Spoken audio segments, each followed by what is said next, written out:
Stars of Baseball.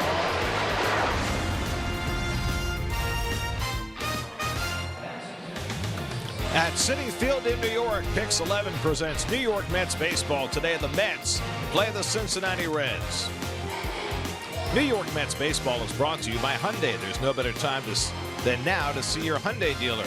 Visit buyhyundai.com. By Spectrum, join America's fastest growing TV, internet, and voice provider. By Toyota, tested, trusted Toyota. Let's go places. By Geico, 15 minutes could save you 15% or more on car insurance. By Memorial Sloan Kettering Cancer Center, more science, less fear. And by Honda, great deals are waiting at your Honda dealers. Well, it may be the first Sunday of the NFL season, but the place for the kids to be, well, that's out at the ballpark. Checking out their swings for the future, getting a little bounce in their step, maybe getting the logo of their favorite team painted on their face. Kids, baseball, Sunday afternoon. And a pleasant good afternoon, everybody, and welcome to Citi Field. Gary Cohen, Keith Hernandez with you today as the Mets close out a 4-game series against the Cincinnati Reds. The Mets have won the first 3 games of this series, and they've done it with contributions from some lesser names, some younger players who have started to make their mark. Brandon Nimmo with the first 2 home run game of his major league career. He had only 2 home runs in his career before that game, and now he has 4. And a big smile to boot. Travis Tyrone, 135 home runs in the minor leagues, his first home run in the major leagues. And last night, Phillip Evans, who today is celebrating his 25th birthday, got his first big league hit, hustled it into a double. And so the Mets are getting contributions from a lot of young players who are trying to really make their mark for the future. And what they bring to the plate, too, is, and just a play on words there, is they bring their enthusiasm. They're excited to be in the big leagues. It's their first look around the league, first look at Citi Field. It's very exciting, and it reflects on their play. I mean, Nimmo plays with a big smile. He hustles everything out. And the guy that's got my attention, he's only had 2 at-bats. He's got a birthday boy today, is Phillip Evans. He's got a nice swing. Batting champion 2 years ago in Double-A. He's got a nice swing. He's had 2 at-bats where he's hit 2 rockets. So these young guys are playing hard, and they're getting their chance. It's fun to watch. Well, while the Mets have had a lot of turnover, the one stalwart this year has been Jacob deGrom. He has had a little bit of a plateau lately, but he's trying to get to that 15th win. Well, I wore my blue and orange tie, my good luck tie for Jacob here. It's his 3rd shot at 15 games, and the 15 games, like Ronnie and I talked about the other night, that's a big number right there for any pitcher in any decade, any time in the game. So he's looking to get on the snide here and get that big number 15. Well, the fans are true to the orange and blue, but there will be plenty of fans dressed in red today for Sal Romano, who grew up in Southington, Connecticut. Well, he beat the Mets the last series up in Cincinnati. They scored a lot of runs for him. Big curveball and a slider and a fastball like most pitchers. So we'll see what he does today. So 23-year-old Sal Romano goes up against Jacob deGrom in the final game of the series at Citi Field. It's the Mets and the Reds. All the action coming your way on Pix 11.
internet speeds up to 4 times faster.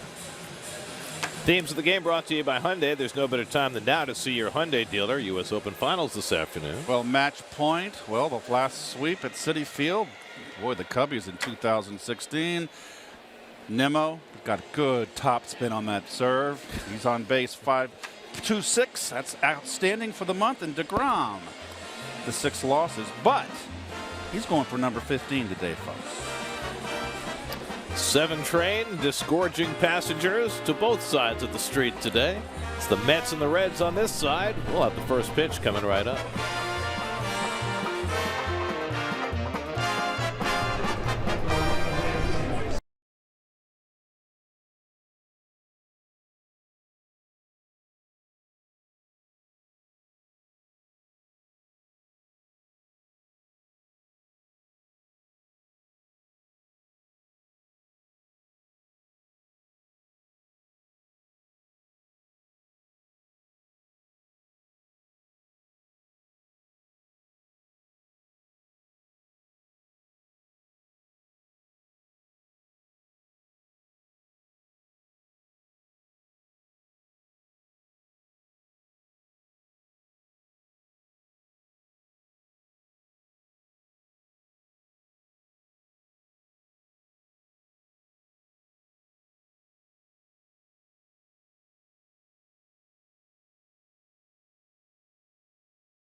Let's go places. Jose Peraza, first game in center field this season. In fact, his first game in the outfield this season on a bright, sunny September day. That'll be interesting to watch.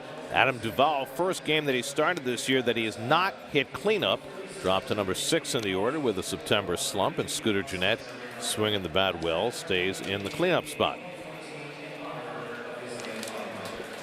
Beautiful day.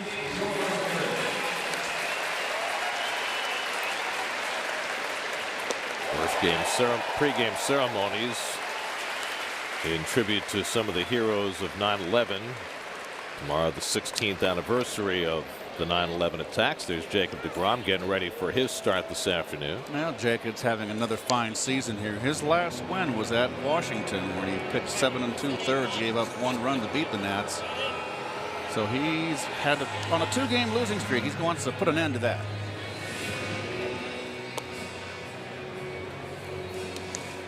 And your Mets defense brought to you by Nissan. Matt Reynolds moves over to third base. Rosario back in the lineup. Where have you been? I'm glad he's healthy again. Reyes moves to second. Out in the outfield, another move. Aoki to left. First start as a Met in left field. Tyrone getting rewarded for the bomb out in right. Juan Lagares tweaked his frequently injured thumb, making a catch earlier this week, and so he's going to get a day of rest today. Also getting a day of rest unexpectedly, Noah Syndergaard. He was supposed to throw a simulated game today, but came up a little sore after his last rehab outing, so they're going to push him back a couple of days. Still trying to get Syndergaard back to the mound before the end of the year, but that's by no means guaranteed.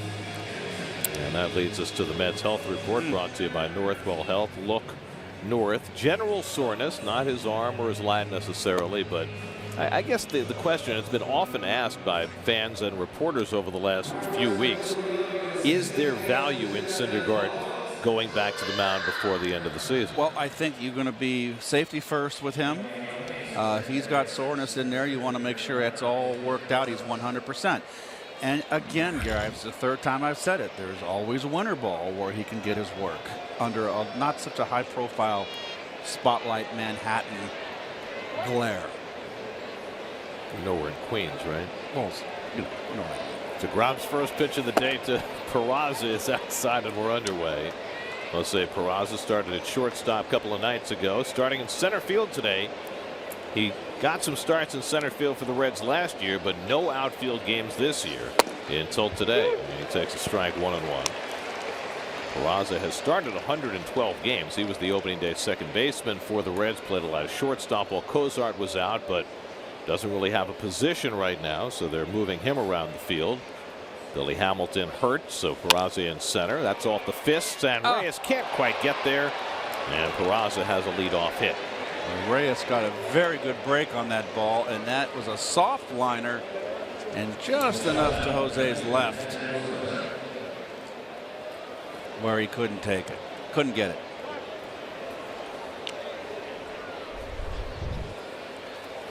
So the Reds have a leadoff base runner, Peraza on, and here is Zach Cozart, who's 1 for 7 in this series.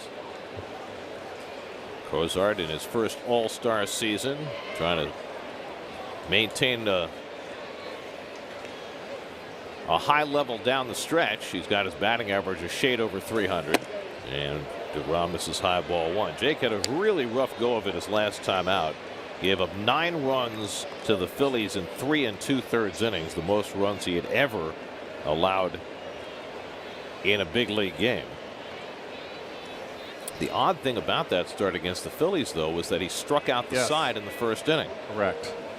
There goes Peraza. The pitch outside. Darno's throw on a hop is not in time, and Peraza has his 21st stolen base of the year. The Reds lead the National League in steals. Billy Hamilton does most of that. He's hurt right now. Peraza's their next best base stealer. Well, in scoring position.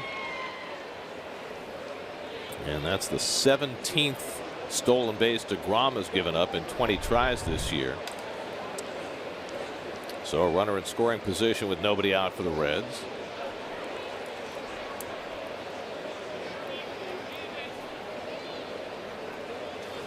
And Cozart bounces one foul, and it's 1-2. There's that start last time out against the Phillies. Door was opened on an error at first base by Dominic Smith for 3 unearned runs in the second, but then the Phillies just kept on pounding, and the pitcher Ben Lively had a lot to do with it. He drove in 4 runs against DeGrom with a single and a home run. That's toward the middle, a base hit into center field for Cozart. Peraza to third is being waved home. Here comes the throw by Nimmo to the plate, and it's not in time. Down to second base goes Cozart, and the Reds have an instant 1-0 lead. 2 good pieces of base running right there, as well as aggressive third base coaching by Billy Hatcher. This ball is a jam shot up the middle, and Peraza had to freeze a little bit, but he's got enough speed to make up for it. And Hatcher never hesitated here. The throw's over the cutoff man's head, and the back runner does not have. Here's the run here. Okay, he made his decision quickly and still able to score. And on the backside, Cozart sees the throw over the cutoff man. He's on second base. Here's Joey Votto, and he's laid on a fastball, 0-1. It would have been really interesting to see if Billy Hatcher would have sent Peraza if Lagares was playing center field. That's a good point. But with Nimmo playing center field, doesn't have as strong an arm. They were very aggressive, and it paid off for them. So it's an RBI for Cozart, his 54th. He takes second on the throw. Joey Votto celebrating a birthday today, and he's laid on another fastball, and it's 0-2. Dialing it up here. Here's the throw here, and it's not a moon shot, but it's too much arc. This looked like he threw a changeup, Keith. That gives away to the runner immediately, the guy that got the base hit, that the ball's over the cutoff man's head, and that's why Cozart's on second base. Good heads up for a team that has been here for 3 nights in Manhattan. This is Nimmo's 6th start in center field for the Mets this year. He's been mostly playing on the corner. It's too high, 1-2. First run of the game brought to you by Dunkin' Donuts. America runs on Dunkin'. So 2 batters in. The Reds are in front. Reds had scored just 4 runs total in the first 3 games of this series, but this is an offensive team that generally scores a lot of runs. They scored 4 in 6 innings against DeGrom 10 days ago in Cincinnati in a 7-2 Cincinnati win. And that just missed. Slider outside, 2-2. It's interesting. DeGrom here went right after Votto. Got angry, I think, with the first 2 hits and a run. 97-mile-an-hour fastballs up and in, threw 2 right by Votto. You just don't do that. Votto, 34 years old today, having another tremendous season, and a check swing foul, 97 running in on him. And Votto's now got 2 strikes on him, and we noticed yesterday, Gary, he always chokes up around 2 inches. Well, 2 strikes with DeGrom throwing a tremendous blazer today against him. Look at the choke up here. He's 3 inches. I think I better get a little more barrel ready on this fastball. Votto's walked 119 times, struck out only 72, an incredible strikeout to walk ratio. And he checks the swing on a high fastball, and he's run the count full after getting behind 0-2. Scooter Gennett sitting cleanup. He's on deck. DeGrom takes a big deep breath, trying to settle into this game, looking for his first out. Already down a run.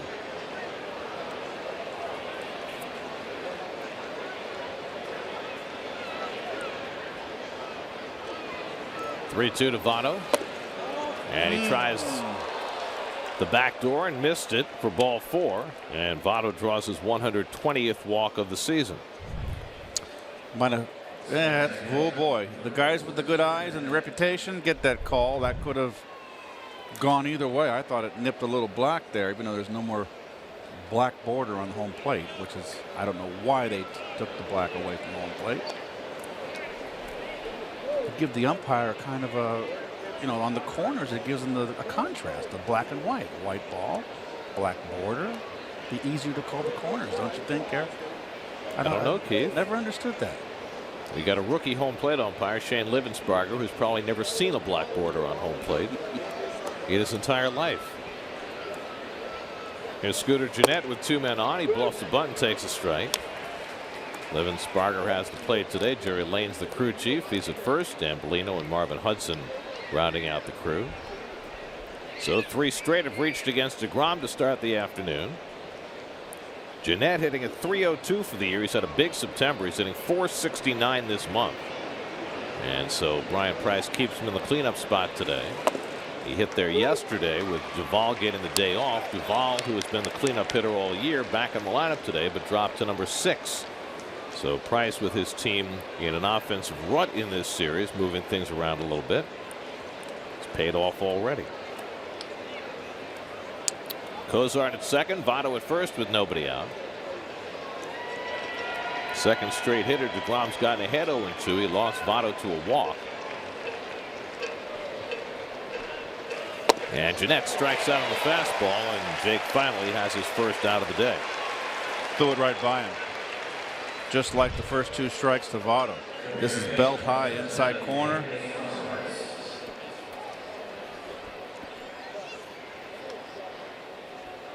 A little tardy.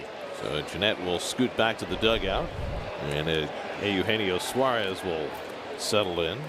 Suarez 1 for 10 in this series, hitting at .269 for the year, 24 home runs, lots of walks, .377 on base percentage.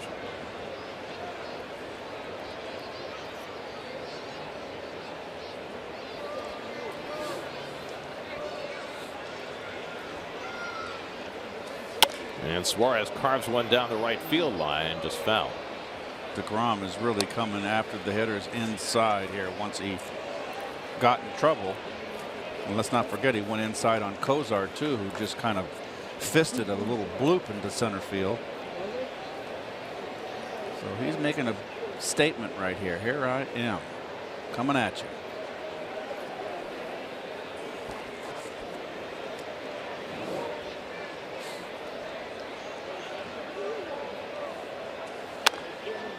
And quickly ahead on Suarez, 0-2. A dangerous pitch right there. Changeup.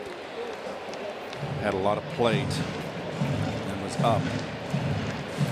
Adam Duvall on deck.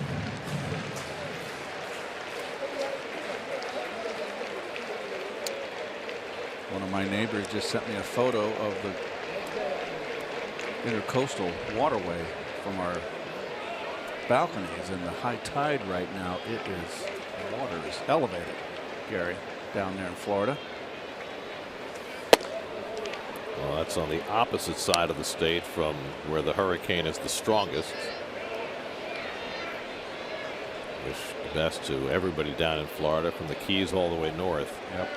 We got a small little marina in the back, and the water is overlapping where you walk to get to your boats.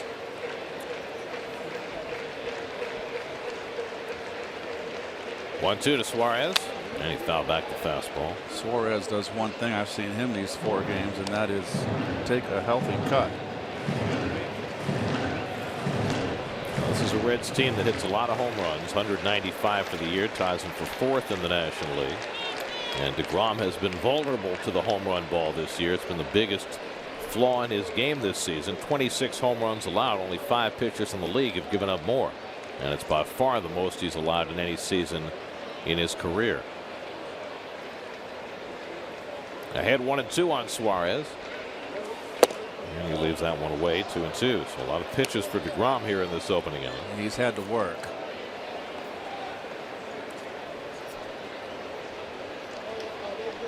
Really, the 2 base hits were not hit hard, Gary. Both were jam shots. One just got Reyes' glove. The other one barely made it to the outfield grass.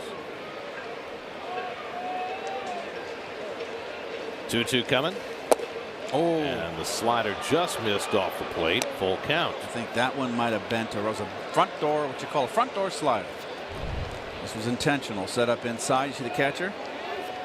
And that just missed. Oh, that's a good call. So Livensparger has been spare with the strike calls on that side of the plate. Now it's 3-2 with 1 out. Cozart at second. Votto at first with a run already home.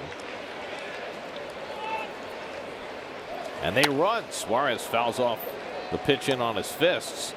So Brian Price had his runners in motion. 3-2, 1 out. Well, what the heck? You're in last place. But you got Suarez came in well over 100 and on his way to 130 strikeouts. And not a tremendous amount of speed on the bases, so it's definitely a gamble there. You've got DeGrom, who's got 212 strikeouts, second in the National League. Let's see if they run again. And DeGrom will give a look back at Cozart to slow him down, if nothing else. Jake about to throw his 25th pitch of this opening inning, and still only 1 out.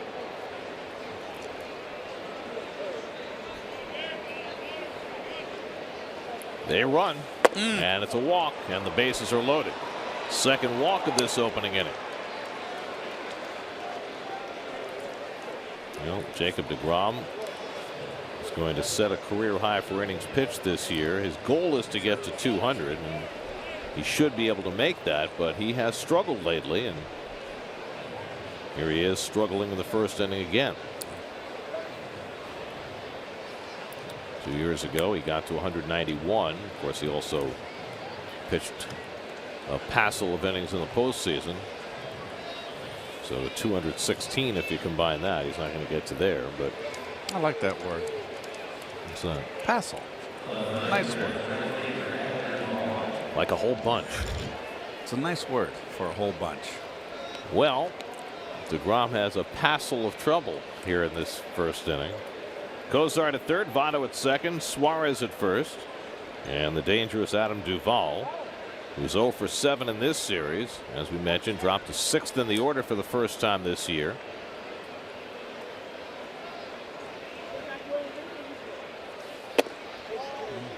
And Jake comes up and in for ball 1. Needs a double play, doesn't he?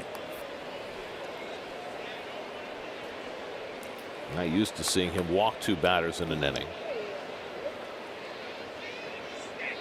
So he's just a little bit off. He's trying to pound in, that's for sure. And Darno stays inside, and it misses up and in. It's 2-0.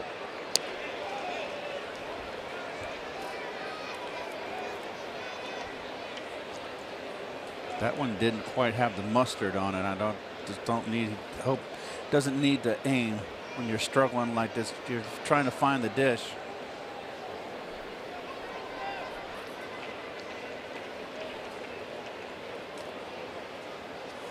Good slider. 2-0 slider with the bases loaded. Wicked too. That's a gutsy pitch by DeGrom, and he got a good result. Well, he's not getting his fastball over. How many times have you seen pitchers that can't find the plate with their fastball, and then they throw a breaking ball just like that behind the count and throw it for strike?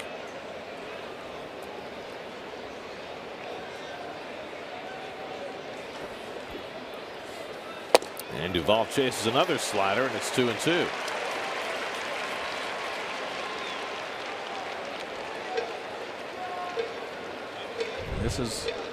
This one's off the plate, Gary. He chased this one.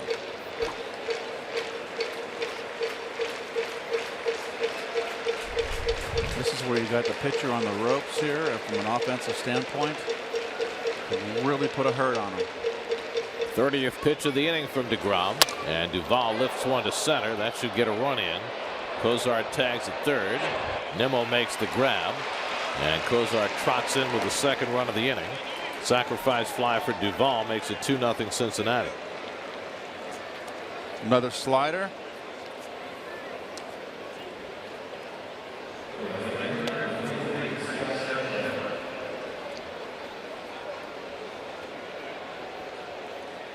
You know that opening we had when we came on the air with the view from the park, the skyline of Manhattan on a beautiful Sunday like this. It makes me wish I could be in Manhattan right now, having lunch at a sidewalk cafe. What about the ball game? Well, maybe it's an off day. My favorite time of year right now. 3 weeks, Keith. You'll have lots of off days. Here's Scott Schebler with 2 out and 2 on, and he goes after a first pitch curveball and misses. Schebler 2 for 11 in this series and hitting just 148 in September. After what had been a good year, his average down to 234. Well, those are some folks at the ballpark sitting out on a Sunday afternoon outside the Porsche Grill on the deck. That's a great idea, the outdoor dining there. I think that's fantastic. Those tables are in demand. I don't know if you have the juice to secure one of those. If Lynn would like that, I can pull it off for him. No, I'm thinking about for you. Oh no, I got to work. Well, you could sit out there, have a nice meal, and contribute to the broadcast as well. You're very, very good at multitasking. I know that. By the way, we have a nice crowd today. Just notice, look at the crowd. Well, you know, they got their fidget spinners today. And it's a beautiful Sunday. 0-2 to Schebler. Got him looking, side retired. Couple of strikeouts in the inning for DeGrom, but 2 runs for the Reds. Cozart and Duvall drive him in. Mets in an early 2-0 hold.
Travis d'Arnaud again in the cleanup spot. Ahmed Rosario back in the lineup after missing a week with a finger injury. Travis Tyrone gets a start in right field as the Mets go up against Connecticut product Sal Romano.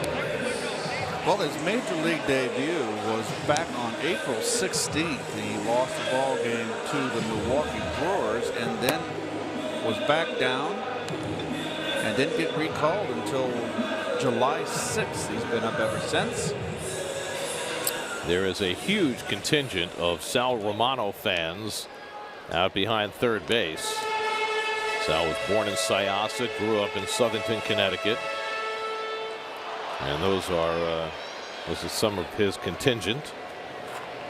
First time he's gotten to pitch in the Northeast, so they're all out in force rooting Romano on. Here's Jose Reyes, 3 for 12 in the series, and he takes the pitch low from Romano. Romano beat the Mets in Cincinnati. He was the beneficiary of 14 runs that day. He went 6 innings, allowed 3 runs, 6 hits. Ball and a strike to Reyes. Nori Aoki on deck, and then Brandon Nimmo for the Mets. Romano's 13th big league start. He's just 23 years old. Big, strong kid.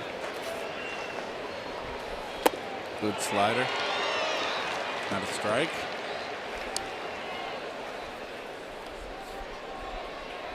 It's interesting that if he beats the Mets here, Gary, and you wouldn't think this, he'd only be the 3rd Reds rookie to win up 2 games in his rookie, obviously his rookie season.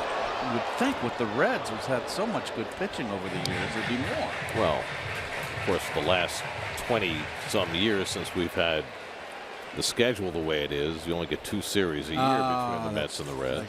So you really couldn't win more than 2. That's true. Good point. 1-2 coming, and it's up and in. But really, you would think. I mean, Gary Nolan was the 5-0. How about that in 6 starts in his rookie year back, way back in 1967.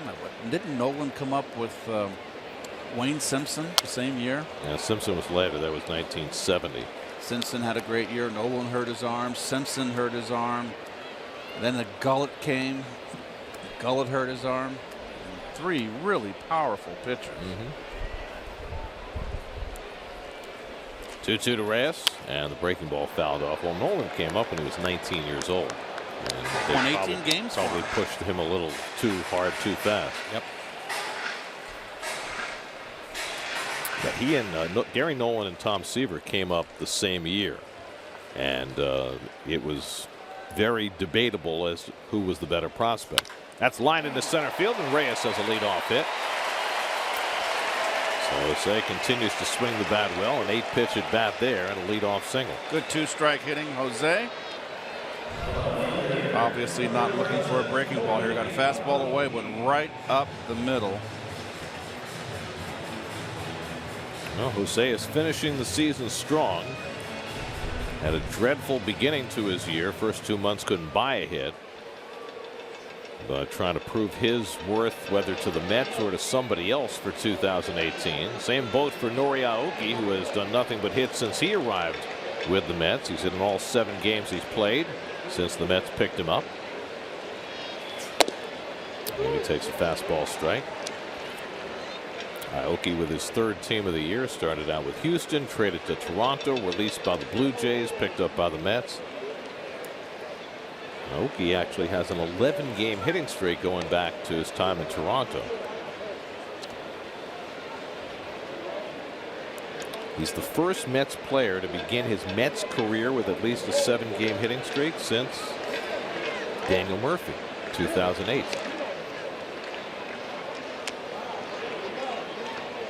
Last player to begin his Mets career with a longer hitting streak was Robin Ventura, hit in his first 10 games as a Met in 1999.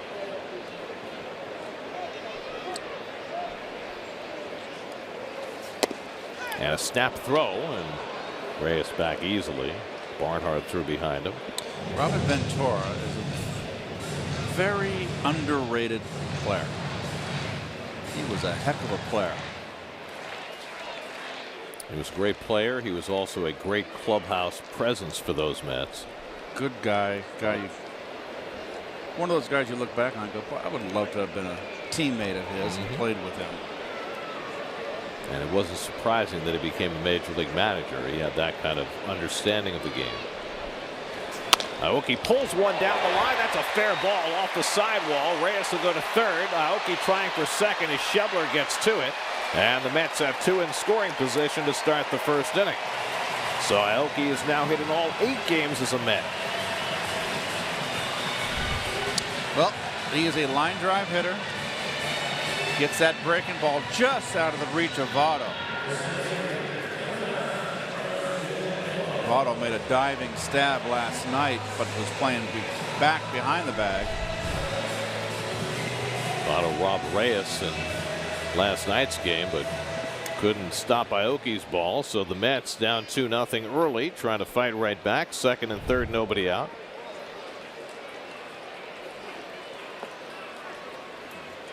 And now Nimmo hitting third in the order. He's had a big series, 5 for 11 with a couple of home runs. And he gets tied up on the breaking ball, 0-1.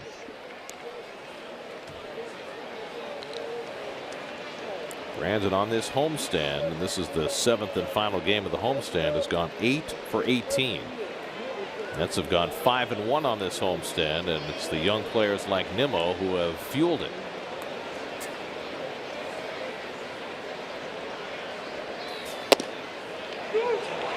And Romano gets the slider over, and it's 0-2.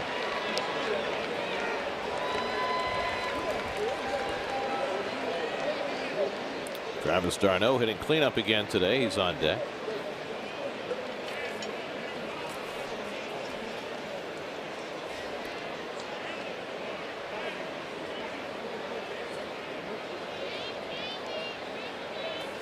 And Nimmo gets tied up again, but laid off that time, 1-2. That's a tough slider to lay off right there. It's a good, sharp slider. Nimmo has a very good knowledge of the strike zone. And there's a big difference right there. That'd be strike 3 if you swung it that way. And Reyes dashing down the line from third with the third baseman Suarez playing off the bag, trying to draw Romano's attention, maybe coax a ball.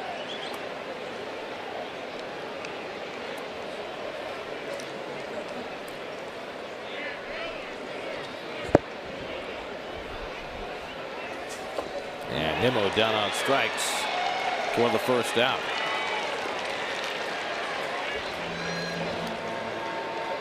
Romano, what I've seen, it's got a good slider.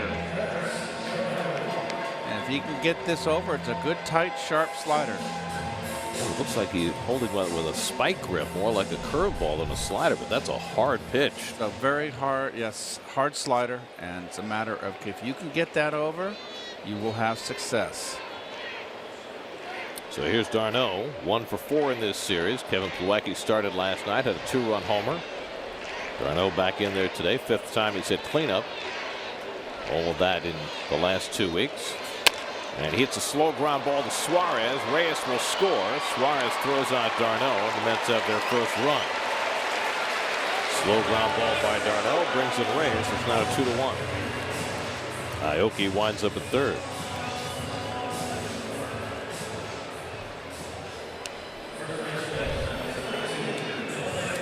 Well, Reyes on contact.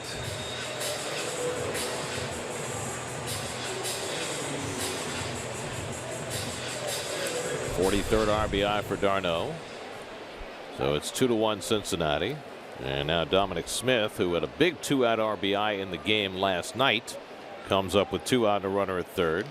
Dom is hitting just 200, but he's hitting .308 with runners in scoring position. And one to try and pick up here as he takes a fastball strike. Reds infield defense brought to you by Fios. Cosart, he's the best glove there, along with Votto on that infield.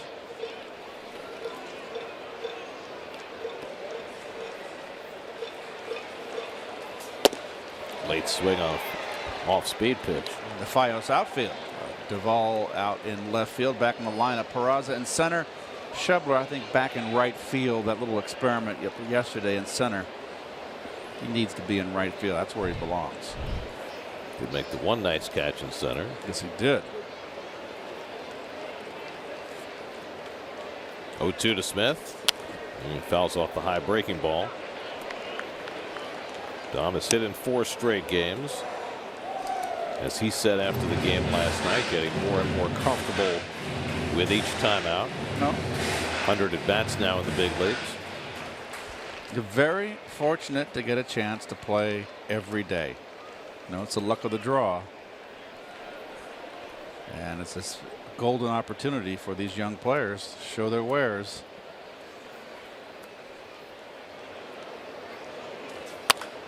And he shoots that one foul.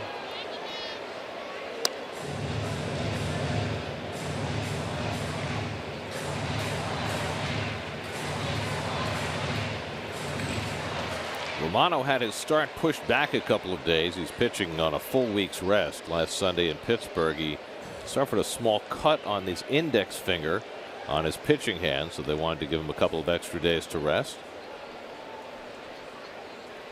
Now trying to get his way through the first inning. And he misses inside to Smith at 97 miles an hour, 1-2. There are a lot of scouts who've looked at Romano through his minor league career, and he's been a starter the whole way, and have seen him as a possible future closer. But the Reds, for the moment, have used him exclusively as a starter. His 13th big league start. He had 10 in the minors as well this year. And he strikes out Smith to end the inning. Second strikeout for Romano. Mets get 1 run back. 2-1 Cincinnati after 1.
'17th in a row yesterday, longest winning streak in 15 years in the majors. The Dodgers continued to sink their 9th straight loss. They still have a 10-game lead with 20 to play. Rhys Hoskins 14 home runs in his first 30 games.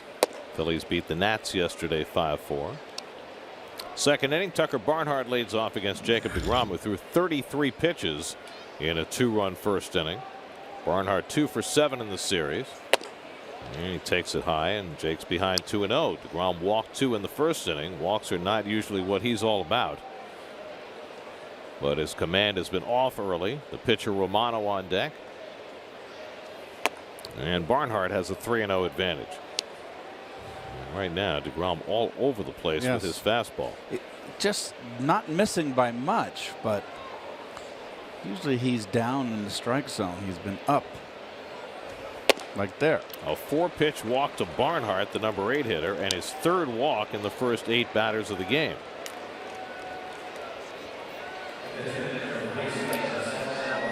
So now Romano, who has 1 hit and 4 sacrifices, will be asked to bunt. Another right-hand pitcher who bats left-handed, like his counterpart on the mound, deGrom. Reynolds comes in from third, looking for the bunt. And he bunts and misses the slider, 0-1. DeGrom again going back to the secondary pitch, the slider, because of lack of command with his fastball. Extraordinary.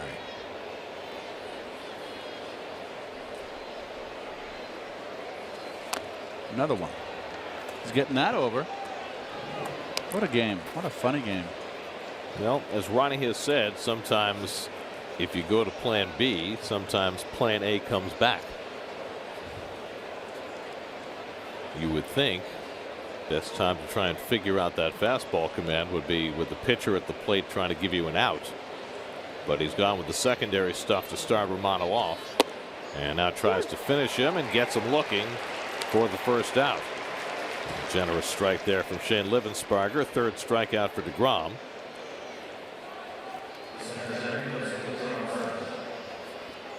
And now the leadoff hitter, Jose Peraza, who had a soft single through the right side, stole a base and scored a run in the first inning.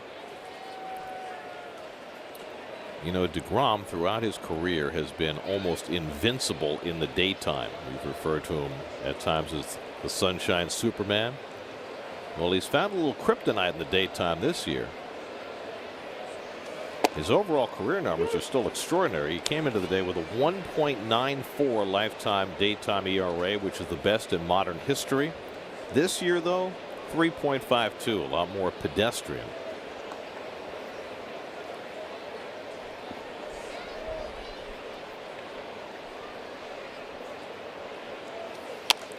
Peraza fouls one away. Well, the last start was particularly ugly against the Phillies. The one against the Reds, he was, again, just not himself. Managed to struggle his way through 6 innings. He seems to me to be a bit agitated, Gary. Looks a little bit agitated. It's been such a disappointing season. But you got to push on and try to be. I mean, how many more starts does he have? Well, there's 20 games left, so he's going to have possibly 3 more starts. You know, try to win. Put it behind you. Try to win 17. 1-2 coming, and Peraza fouls it off. Well, I know Jake has some personal goals in mind, and I don't think they revolve so much around wins as they do around innings. He definitely wants to get to 200 innings this year, which has become a very difficult benchmark for starting pitchers to reach. I think it's got to be difficult, and maybe you can speak to this, when you're the last guy standing and have seen the entire team around you change over the course of 6 months. There's a breaking ball to get him looking, and Peraza is called out for the second out. 4th strikeout for DeGrom. I don't know. You know, talking about being the team being broken up basically because of the injuries and now at this point the disappointment in the season. And this was a disappointing season for a lot of reasons, but he just seems a bit not himself. A little agitated. And I just see a little more of a slope in his shoulders when he walks off the mound.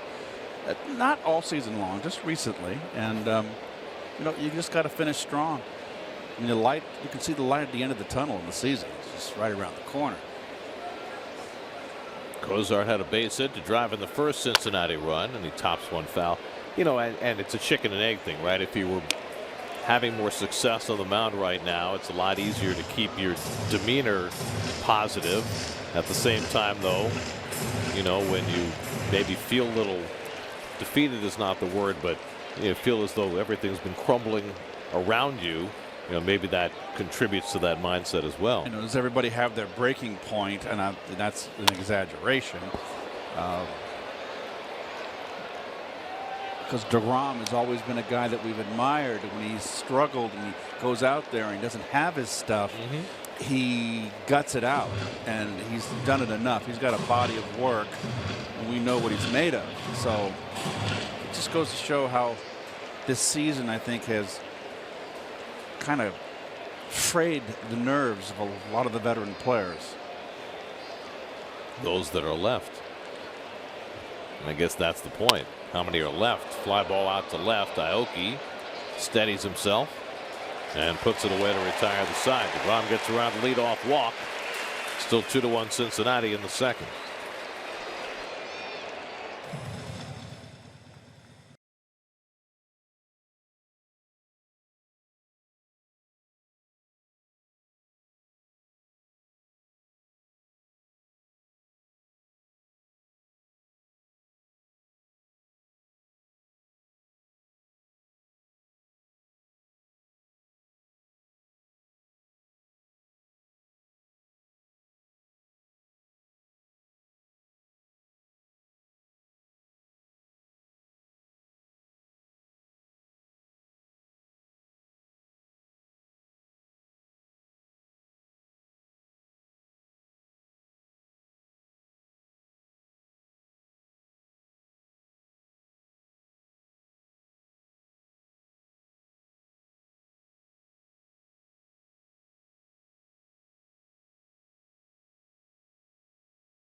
That's the neighborhood just across the Roosevelt Avenue Bridge.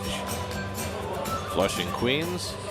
One stop up on the 7 train from Willets Point to Main Street. Ahmed Rosario back in the batter's box for the first time since last Sunday in Houston. He's had a bruised right finger that hurt him both swinging the bat and throwing. He's got a little pad that he's using on that index finger to try and relieve the pressure on the bat. And Sal Romano misses high to Rosario. You see that that white thing taped on the bat right where his index finger touches, trying to alleviate some of the pressure. Like a little donut taped on the bat handle. That would bother me. Just something that wouldn't be normal, and I don't know what the pain is there, but I would not like that. He gets jammed, of course, and he bloops one out to the second baseman, and Jeanette makes the catch. Well, you knew he was going to get jammed, right?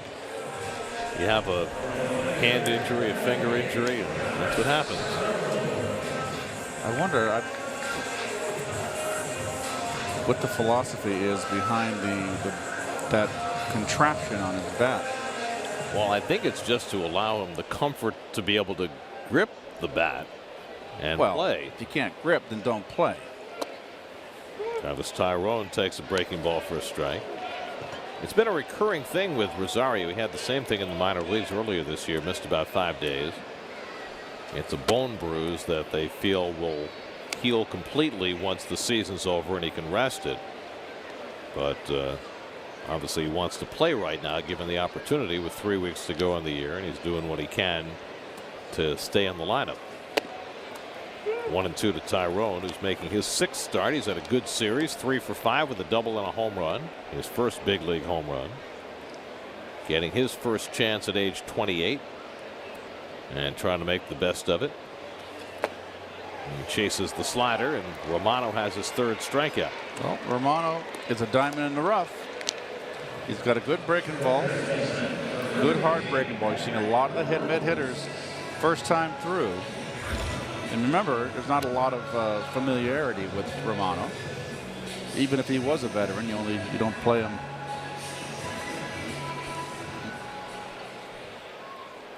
You don't play the Reds that much, even though they've faced him.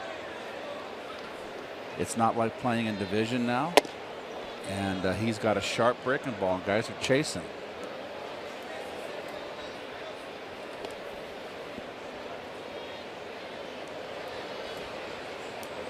Matt Reynolds 2 for 7 in this series, and he chases the slider. 1-1.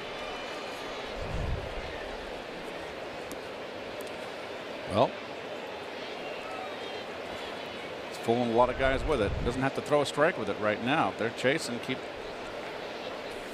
throws hard too.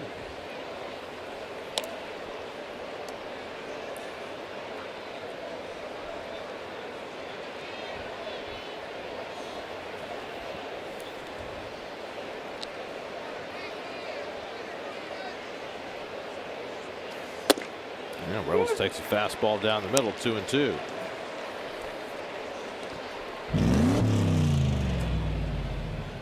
Extra revs early on a Sunday afternoon. That's laced into center field, a base hit for Reynolds. So that time he got a slider to hit, and he has a 2-out single. Got a hanger right there. Nice little hang right on it. Nice hitting. Key to hitting a breaking ball is don't get overexcited and go and rush after it. Let it break into your bat. Nice and calm, slow motion. So Reynolds, who was on base 3 times last night, has a base hit his first time up today, and now DeGrom takes a wild hack at a fastball. Jake has 14 hits. That leads all major league pitchers.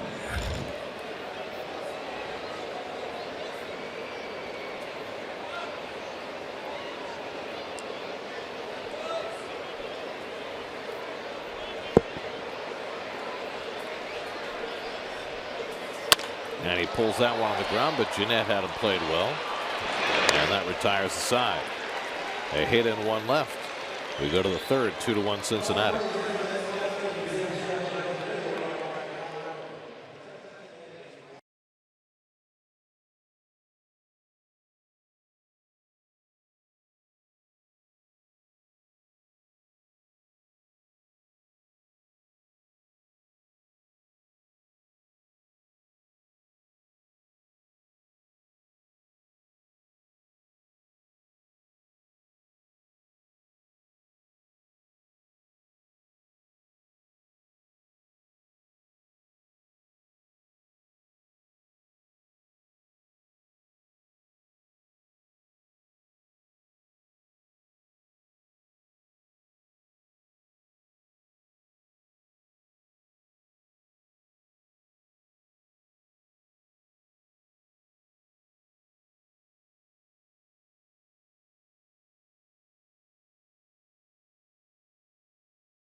The pitch is hit through the middle. It's going to go into center field. A base hit, and the Mets will win it.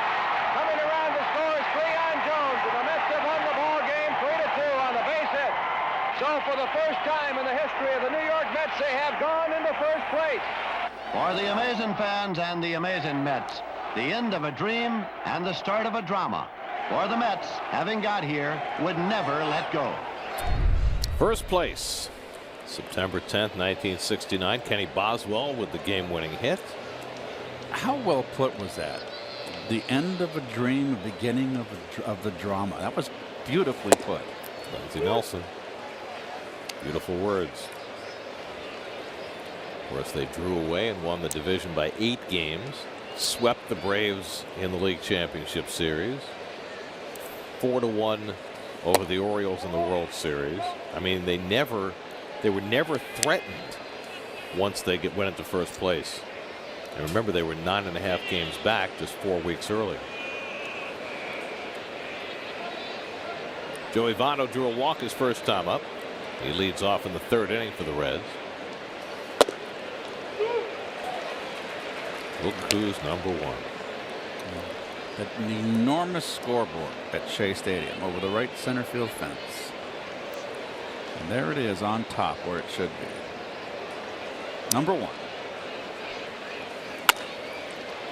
Grounded out to short. Reyes plays the hop. Or Rosario plays the hop and throws out Votto one away. Whatever. Not a good swing by Votto there. It's like a hockey swing.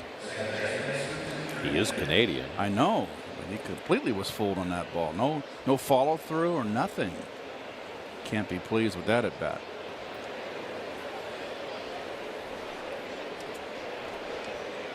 So 1 out now. Scooter Gennett, who struck out his first time up, one of 4 strikeouts for DeGrom through the first 2 innings.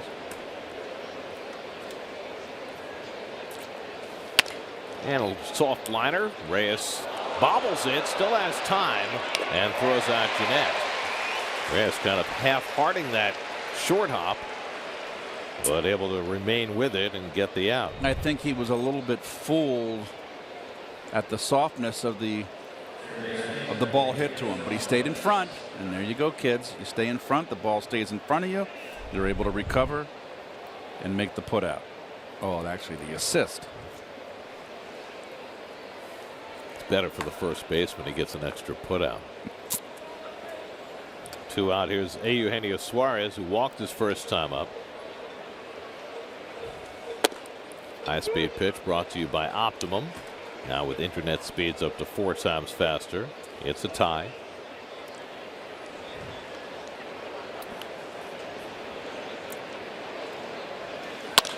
Oh, another ground ball.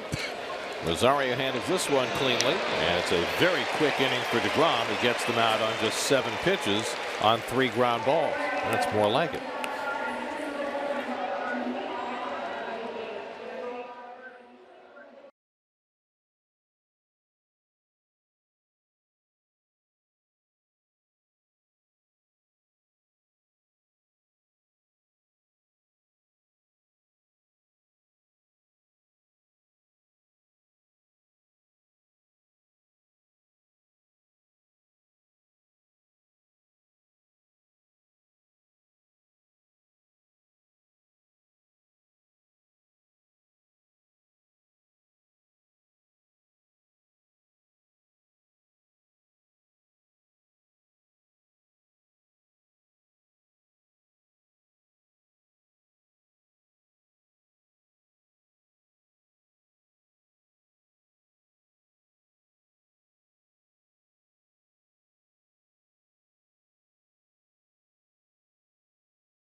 The MLB.com at Bat app. Get New York Mets home screen icons and app features, as well as game day, live game video highlights, radio broadcasts, StatCast, news, and more. Download MLB.com at Bat today.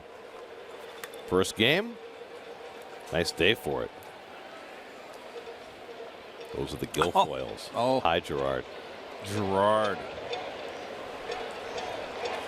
Gerard will be producing for us the final 3 games in Philadelphia.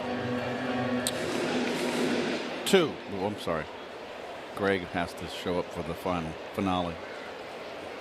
What, otherwise he doesn't get his check? I don't know.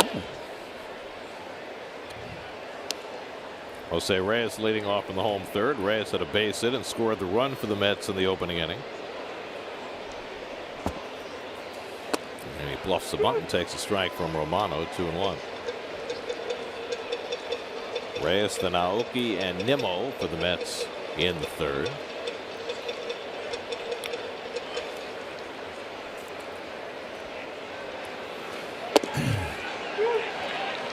Off-speed pitch for a strike. Breaking out the changeup. 2-2. The Nationals are playing the Phillies today, and that's grounded foul. And they're scoreless into the third, which means that Steven Strasburg has now gone 28 straight innings without allowing a run, which is the longest scoreless streak in the majors this year. Well, they need him to continue that kind of level of pitching in the postseason. They need him to be healthy and throwing like he can. If they have a healthy Strasburg to go with Scherzer and Gio, that's on the inside corner. Reyes is caught looking. 4th strikeout for Romano. I think, especially with the way the Dodgers have played lately, the Nationals could be the favorites in the National League going into the postseason. I like Washington this year. I like watching them because they got to get Harper back healthy, and they will. But the big guy over at first base, comeback player of the year, it's got to be. He's had a terrific year. I like their offense. Well, their offense is the best in the league. I don't think there's any question when they're all intact. They have Trey Turner back now, so that gives them that speed at the top of the batting order. Michael Taylor's done a nice job filling in with all the injuries they've had in the outfield. They've got Worth back in the lineup now. Don't know whether he can, get himself into the gear that he needs to be for the postseason. But Rendon's had a big year. They've got lots of weapons. It's not just Murph and Harper in the middle of that order. But it all comes back to Strasburg because, he hasn't been there for them in the postseason. You've got Gio having a terrific year. And they've got their bullpen ironed out now. Exactly. Picking up Kinsler and Doolittle, that was huge for them. That was over the top. I mean, they waited so long to make a move and bolster that bullpen. By the way, the Nats can become the first team to clinch their division today if they win and the Marlins lose. Their magic number is 2 going into the day. 19-game lead with 20 games to play. Miami's got a 3-0 lead on Atlanta. But there are the standings, and the magic number is 2.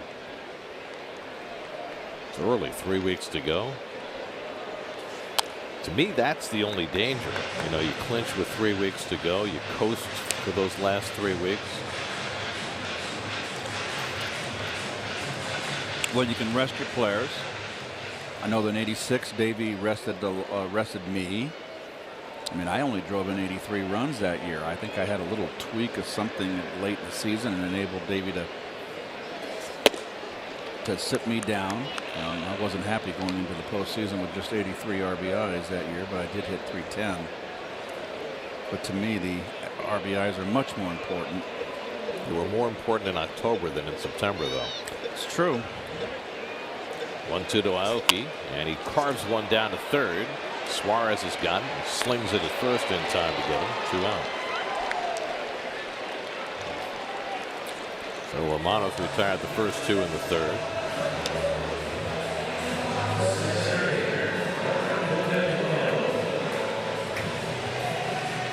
Now Brandon Nimmo. Meanwhile, the Mets are going to Chicago to play a Cubs team that has seen its lead shrink again. Cubs are just 3 games up on Milwaukee and St. Louis. The Brewers will be going for a sweep of the Cubs this afternoon. Nothing has come easily for the defending World Series champions. It's funny, you look at that team and everybody's just a tick off what they were last year. The pitching's down a little. Each individual guy's having not quite as good a year. And the result is a very competitive race. They do get Wilson Contreras back from the disabled list today. That helps them. Their fine hitting catcher, defensive catcher as well, was out with a hamstring injury. I think they missed the big left-hander that's over at the Yankees, a big stopper. I think they miss him in that bullpen. How could you not? Even though he's had his. Well, Wade Davis had a good year, but they don't have as much support in that bullpen. Exactly. But I think it's the starters. I mean, last year they all had career years. That's laced up the middle, a base hit. And Brandon Nimmo is aboard. So Nimmo hits one right back through the originator, his 6th hit in this series. Continues to hit. I like him more and more. Every time, every game he plays, right through the wickets. The back door of the wickets. But you know, last year Arrieta was untouchable most of the year. Kyle Hendricks had the best year of his career. John Lester had a great year, and none of them has pitched up to that level this season. It is not easy to repeat.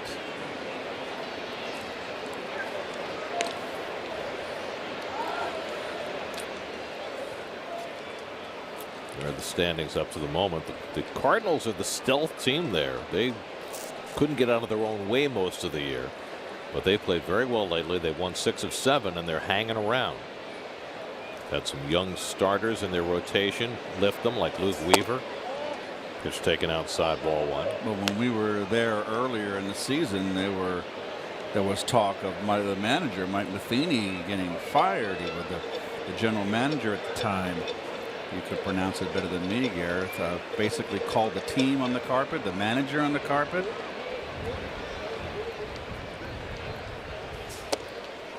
Good cut by Darno, 1-1. Travis drove in the Mets run with a ground out in the first. Well, if the standings remain the way they are and the Dodgers hang on to the best record, that would mean that the Nationals and the Cubs would play in the division series. I just think the Nats have such a huge advantage because of their starting pitching, based on what they've done this year and what the Cubs have not. Nice slider to Darno, 2-1. Anyway, it'll be fascinating to watch the Cubs for 3 days this week at Wrigley. Wind should be blowing in. Pitcher's days.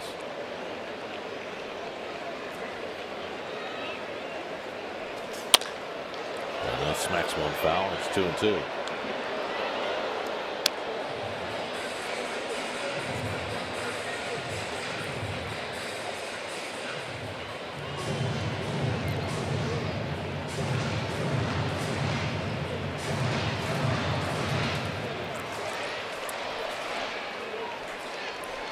Nimmo at first with 2 out.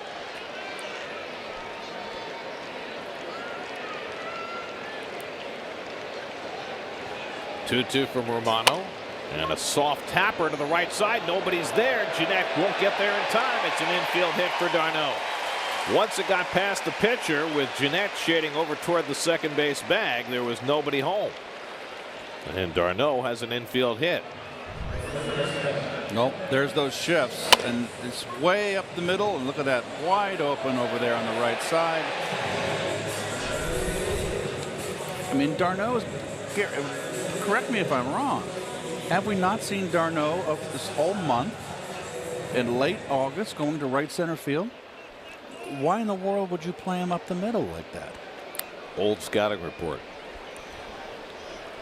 So 2 out and 2 on for Dominic Smith. Back-to-back 2-out hits for Nimmo and Darno.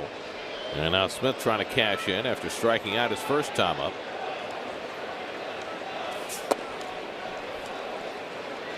New York Mets baseball is brought to you by your tri-state area Land Rover retailer.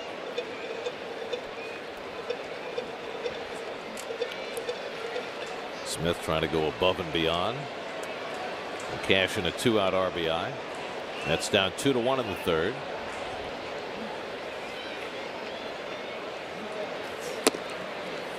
Dom takes away. Changeup from Romano, 2-0. Well, they've got the fairly severe shift against Smith, a guy who has shown that he's capable of using the whole field. There's the view from the left field seats. You got Jeanette well out in the outfield. Cozart almost behind the bag at second.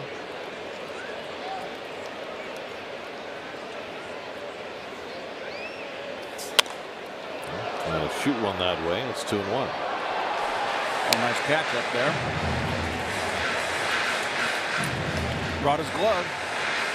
Well, that's good, as long as you're not using the fidget spinner while you're sitting in the stands, because you know the fans got their fidget spinners. If you're employing that, it's very hard to catch a baseball.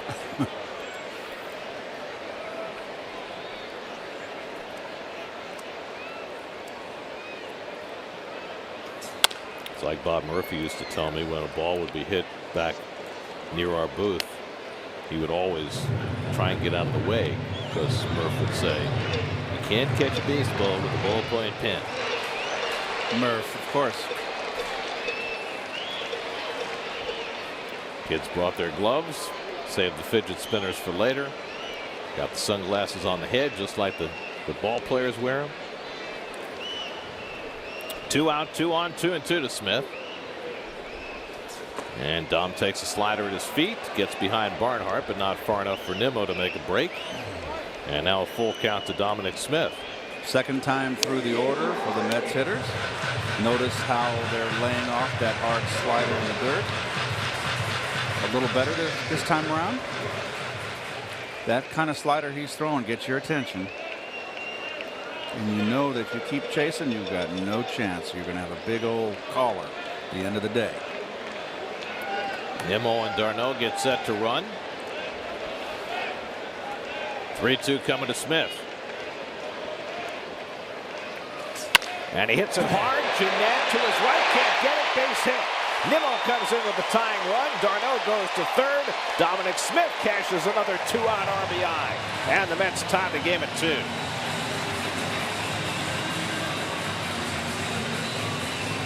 You start laying off the breaking ball and you get into a count in your favor. And look how deep he's playing, and that ball came up. Jeanette is not a great fielder here. He's on the grass. That ball did not come up. Usually you get not going to get a bad hop out in the grass. But that ball was scalded.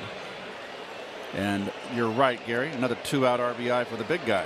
Like it. 15 RBIs for Dominic Smith. 7 of them have been 2-out RBIs. So he is specialized in that. Here's Ahmed Rosario, first and third 2-out. And he takes a slider for a strike. Rosario got jammed and hit a little flare to the second baseman his first time up, coming back from a week on the sidelines with a finger injury. d'Arnaud the go-ahead run at third. Smith at first with 2 out. And he pulls off that one with 0-2.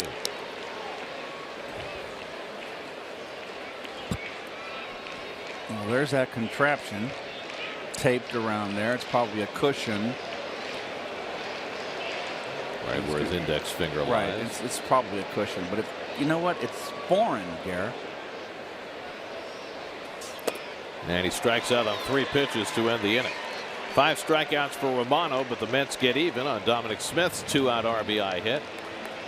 2-2 game after 3.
Team travel for great deals on Mets away games from cheapoair.com. Mets have a day off tomorrow. They begin their 9-game road trip in Chicago on Tuesday night. 3 with the Cubs, 3 with the Braves, 3 with the Marlins on the upcoming road trip. And for more on the Cubs, let's check in with Steve Gelb. Steve? Well, Gary, you guys were talking about the Cubs' struggles a little bit in that last half inning, and certainly it was a really rough first half for them. They've turned it around rather nicely, though, here in the second half. 34-20 after the All-Star break. That's the 3rd best record in the majors, behind Cleveland and Washington.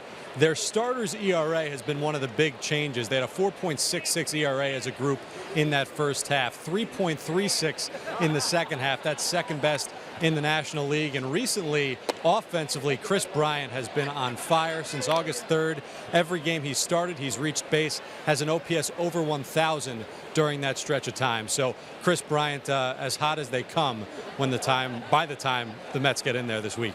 It's a nice group you're sitting there amongst, Steve. Yeah, it's a decent group, and I think they know you or someone related to you as well. Well, they're wearing the Gary, Keith, and Ron logos. Nice little outing for the group today, and I'm glad they invited you in, Steve. I got to tell you, I don't know if I'm going to be able to leave here. This has been tremendous here, these first 3 innings, spending time with this great group. Fantastic group. We had 2 people that flew in, one from San Diego, one from Las Vegas, overnight.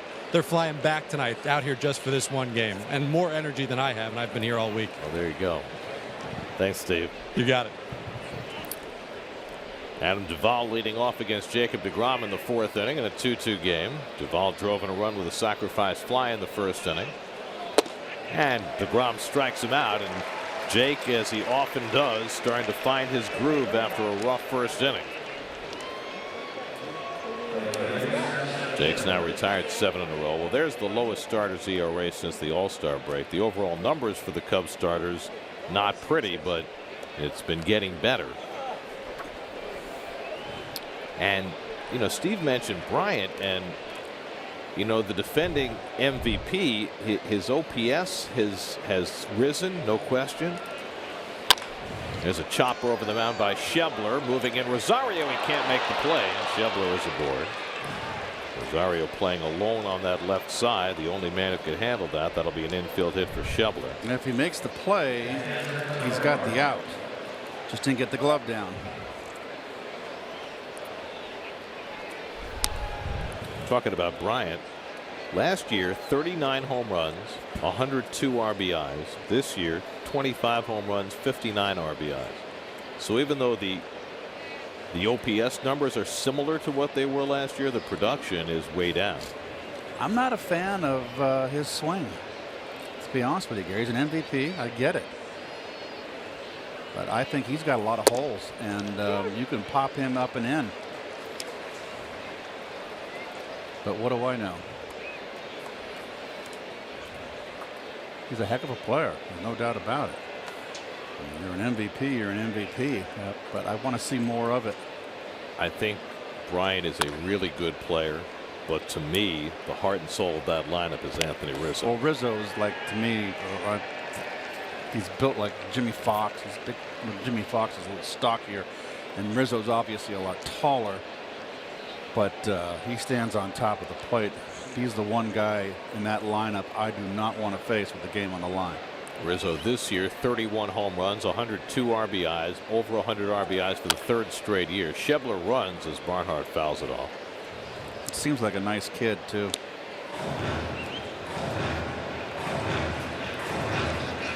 Young man. Successful Major League Baseball playing first base. That's right. They're not kids when they're in the big leagues. We are old men now, Gary. They are young men. No country for old men. Pitcher on deck, 0-2 to Barnhart. Struck him out with a high fastball. And deGrom is indeed finding his groove. Isn't he? 6 strikeouts now for Jake. It just took a while to warm up the engine. Well, he went upstairs, up the ladder. So 2 out, and now the pitcher Romano, who struck out looking after trying to bunt his first time up. Starting with that at bat, deGrom has retired 8 of the last 9. The only blemish, the infield hit a moment ago by Schebler. But we've seen it, Keith, so often with deGrom. The rough first inning, the lack of command, and then all of a sudden, bang. That's why he's one of the top upper echelon of pitchers.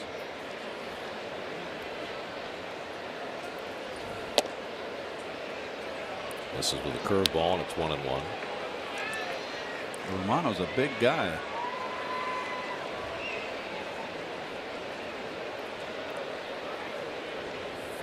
Yeah, I think big would be an understatement. 6'5", 270. He's a monster. Creature. Can you just kind of see the body language on DeGrom now? Just kind of, he's in the flow. He's fought through it. Now we are in the fourth. Oh, how about 5 more innings like this? Let your offense get you a W. 1-2 coming. And it's upstairs, fastball, 2-2. Well, DeGrom has gone as far in this game as he went in his last start when he gave up 9 runs against the Phillies in 3 2/3. 6 strikeouts today, 217 for the year as he keeps upping his career high. And this is that one just off the plate, 3-2.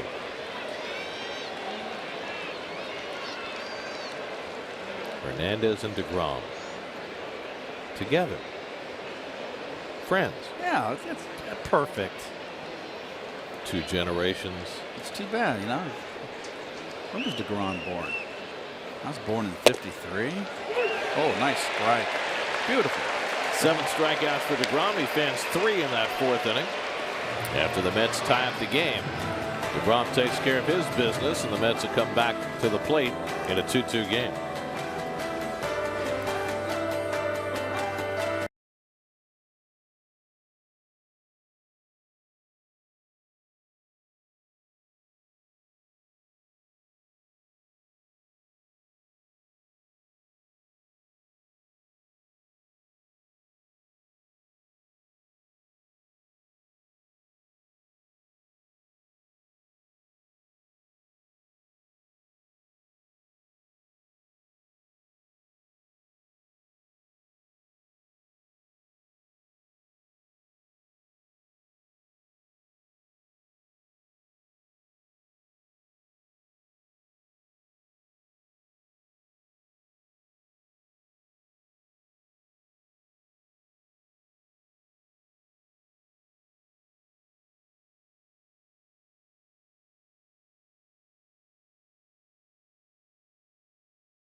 Producer Greg Picker, but we love him even more when he brings Katz's Deli to the ballpark, which he did just the other day. He did. We reveled in the pastrami. Yes. And I like to watch him slowly and methodically wipe out a dish. He's like Napoleon with the Grand Army at Austerlitz, backing up the enemy forces up against the lake. Total destruction. So you just compared Napoleon against the Russian army to Greg Picker against a pastrami sandwich? That is some serious work on your part. I'm very, very impressed. Travis Tyrone leading off the home 4th against Sal Romano. Tyrone struck out his first time up, one of 5 strikeouts for Romano over the first 3 innings. Tyrone, Reynolds, and DeGrom lower 3rd of the order for the Mets in the 4th, and there's a strike, 2-1.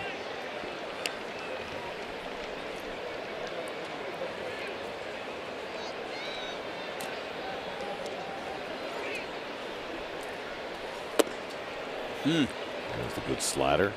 2-2.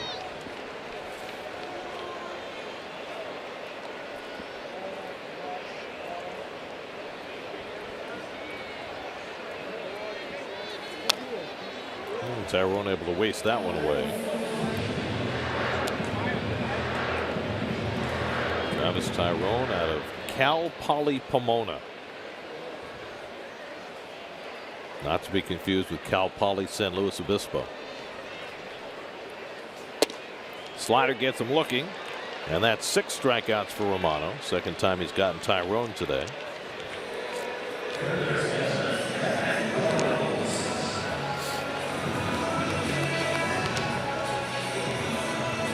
Now Matt Reynolds, who had a base hit his first time up today. After 2 hits last night. Matt getting a chance to play with some regularity this week. Be interesting to see whether Phillip Evans gets a start after picking up his first big league hit last night. Keith is already impressed.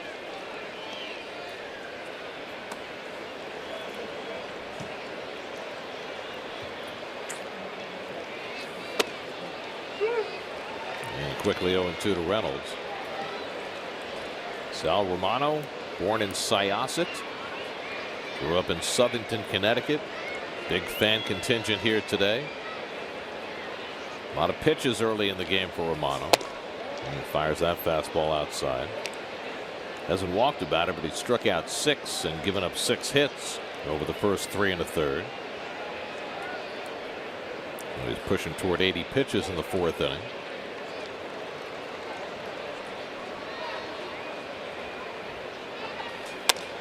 And a little flare along the right field line, and that's going to fall for a base hit for Reynolds.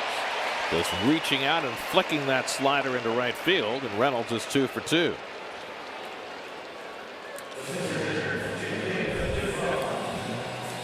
Off the end of the bat. Let go with one hand, get a little more extension, and it worked. So back-to-back multiple hit games for Reynolds. And now DeGrom to the plate. Let's see how the Mets play this. The Reds are not looking for the bunt, with Reynolds at first and 1 out. Really? And they're right. Well, you got the pitcher with the most hits in the league at the plate. And I mean, normally in this circumstance, Red Hot Reyes, I bunt. Now the third baseman's coming in.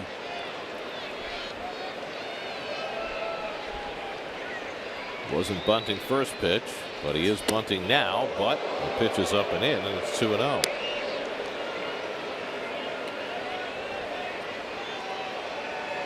So now you've drawn the corners in. Now do you let him hack? No. I'd get the runner over. You might give him one pitch here. 2-0. It's going to be a fastball. Knowing Terry, he's going to. Runner goes. He plays hit and run. The throw by Barnhart, and Reynolds is a dead duck at second base. I don't know about that. Not 2-0. Counted on DeGrom to make contact. He did not. 2-6 on the caught stealing, and that messes the whole inning up. I don't know about the hit and run. I don't know if it was a. Let's see if he looks back. No, straight steal.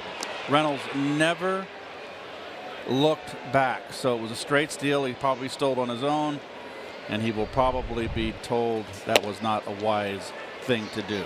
Which is odd because Reynolds had not attempted a stolen base this season. I'll see if he looks back. He does not. Well, quick look, maybe. I don't know. I just find it hard to believe a hit and run would be on. And now DeGrom, of course, comes through with the 2-out hit. Well, we don't know if it would have gone that way, but that would have been textbook hit and run right there. 15 hits now for DeGrom as he extends his league lead.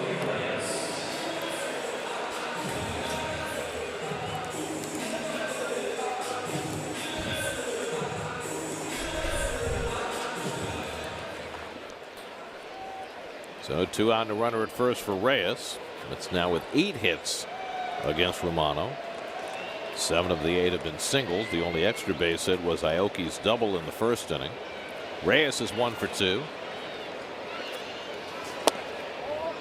Who's Hot brought to you by Geico. 15 minutes could save you 15% or more on car insurance, and Reyes certainly has been hot coming down the stretch.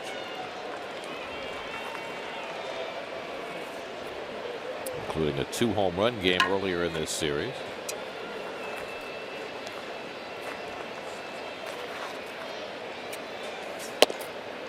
And Romano misses up and away, 2-0.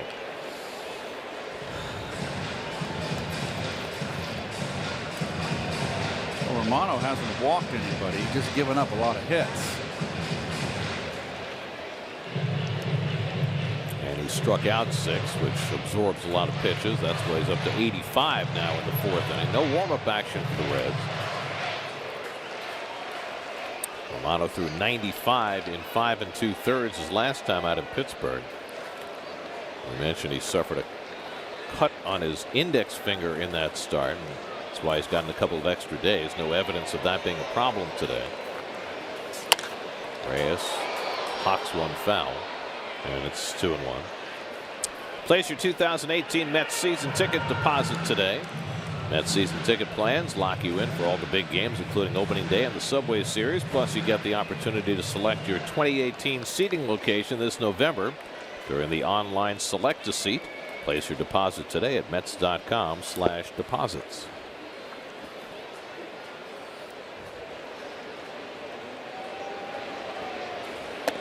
And that's too high. And now Romano, who has not walked about it today, is behind on Reyes. Good pitch to hit right here to sit on a fastball. In fact, it's only the second 3-ball count for Romano this afternoon.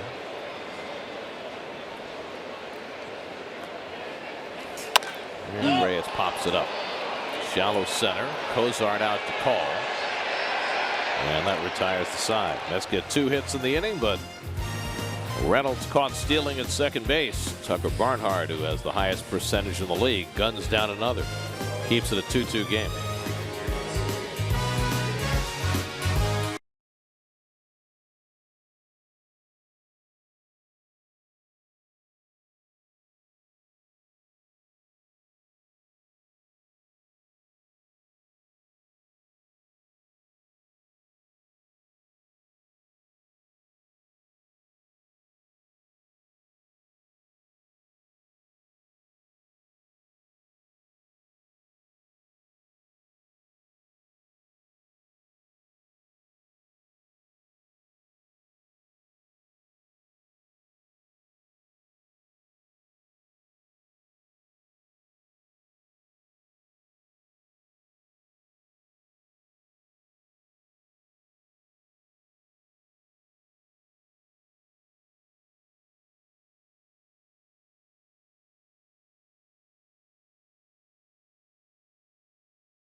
Stadium continues to be a fun place, even in triumph.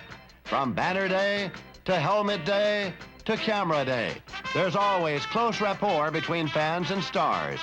Baseball clinics in the greater New York area and community dinners are part of the scene. The Met way of meeting the fans is a winning way for big and small. That's like the welcome home dinner. Little kid getting his autograph from his hero, Bud Harrelson. What could be better than that? The one thing, fans, that I'll say is on Banner Day, which I was here when they had Banner Day, was that when you play a doubleheader, you get all, if you play both games, which I always, most of the time did, that extra time in between games, you just sitting there antsy. You're used to that doubleheader. What do you got, a half hour, Gary, between games? 20 minutes, 25 minutes. You go in, you have a quick sandwich, change your shirt. I'd always wear the same uniform and go get them, but you had to be careful not to get hurt because Banner Day took a while. Sometimes and you'd an cool down. hour and 15 minutes. Right, and you'd cool down, and it was like, really, it didn't feel like a doubleheader. It felt like you just played 2 games. Much like today with a day-night doubleheader almost, really, if you think about it. But at least that you know what to expect. Correct. Banner Day, you never knew how long the break between games was going to be. Jose Peraza leading off in the 5th, 3rd time around the batting order for DeGrom. I've told you this before, but I never participated in Banner Day. You know why? Because if you wanted to be in Banner Day, you had to go line up outside the stadium in the 7th inning of the first game. Oh, that's right. And I was not willing to miss that much action. Fly ball out to left, and Aoki is there to grab it. 1 out. So you had your issues with Banner Day as a player. I had mine as a fan. I enjoyed watching the Banners. I did too. But never participated. We'd always be in the clubhouse, and on the TVs in the clubhouse, there was not like today where they have multiple televisions. We had one TV in the clubhouse. I'm deprived. And that was back in the eats room, that little tiny eats room. There was no TV in the clubhouse at all for us to watch. And we'd kind of look at the Banners, and there were some very, very good ones, very clever. So when there was only one TV in the clubhouse, there's some of the Banners from back in the day. And people loved it. They were into it. And the Met fans. This is before they the Mets were victorious, so there was no history of success at that point. I'm just wondering, on a day-to-day basis, when you had one TV in the clubhouse, soap operas, cartoons. It was actually 2. It was one in the clubhouse. Clubhouse man's office, which was a very tiny office too. We had a little love seat in there. I know that office, sure. Yeah. That was whenever Coney pitched. Coney would watch Jeopardy, a night game. Watch Jeopardy. See that? This is the kind of insight that I'm trying to get. Coney would lay out on the love seat and hoard it, but he was pitching so he could hoard it. We let him, and he'd watch Jeopardy. And did he get the correct questions? Well, he usually like to leave the pitcher alone. He would watch it through the first commercial. So what? There's the single. He didn't make it to double Jeopardy. He had to go out and warm up on double Jeopardy. Bad timing. 2-2 to Cozart, and he struck him out with a changeup. Nice pitch by DeGrom for his 8th strikeout of the day. And he's found his groove.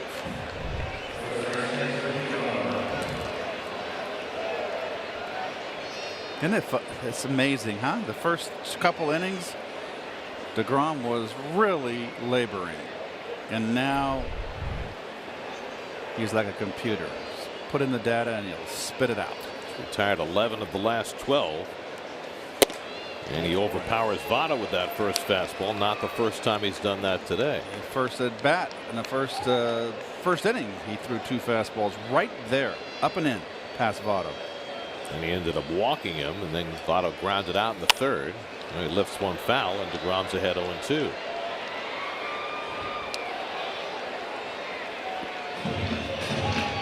So he gets tougher and tougher as this game goes along.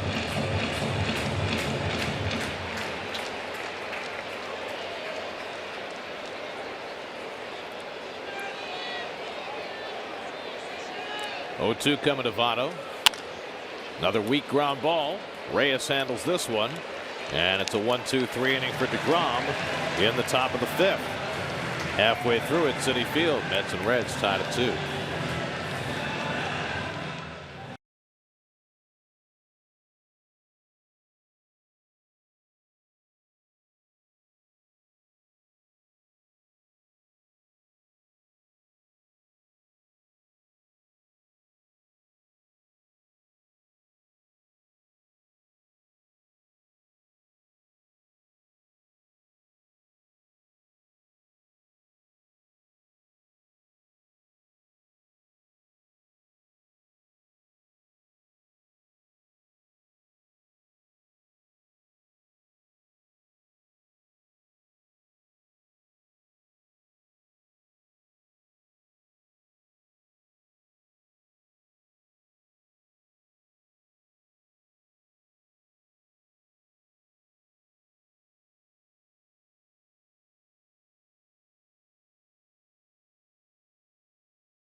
inning for him. 33 pitches, 2 runs, but he has been in firm command ever since. Now it's up to the offense to get him a lead. Mets will try their 3rd time around against Sal Romano. Nori Aoki leads off in the home 5th. Reds get their bullpen cranking with Romano having already thrown 88 pitches through 4 innings. So this will likely be his last go-round. Aoki had a double in the 1st inning that led to the first Met run, and he grounded out in the 3rd, 1 for 2. And he takes a slider for a strike. Nimmo on deck, d'Arnaud behind him. Mets have out hit the Reds 8-3. So Romano has been in almost constant trouble today.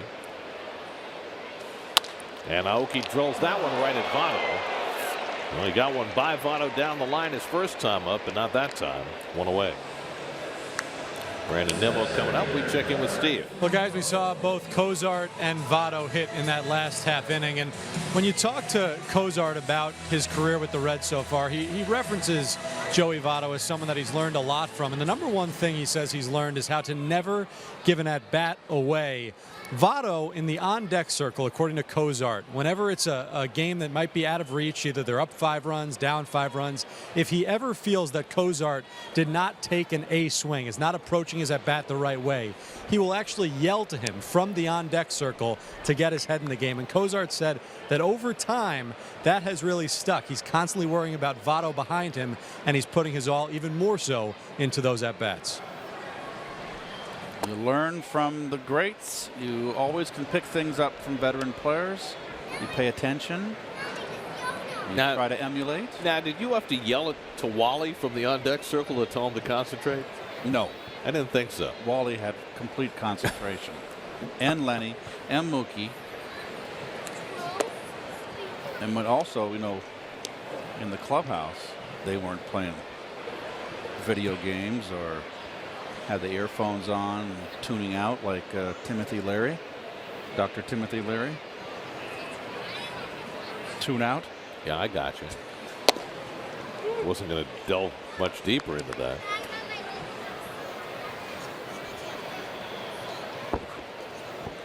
I mean, there was a Timothy Leary who pitched for the Mets. And that's why I had to make sure that I added the doctor.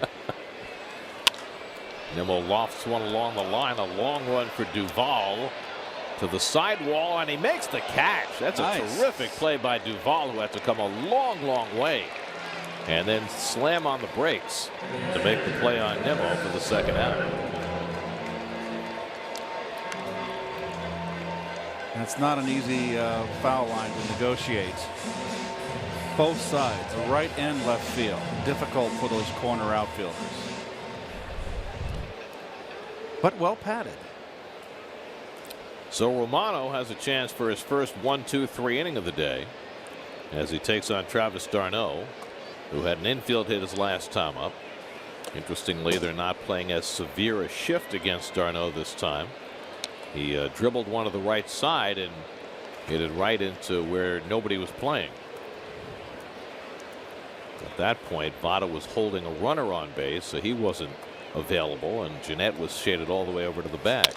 This time he pulls one on the ground, backhanded by Cozart, and his throw is true to retire the side. So Romano has his first 1-2-3 inning, and we are through 5 at Citi Field. His family's happy. 2-2 game.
Jacob deGrom has really settled in these last 4 innings.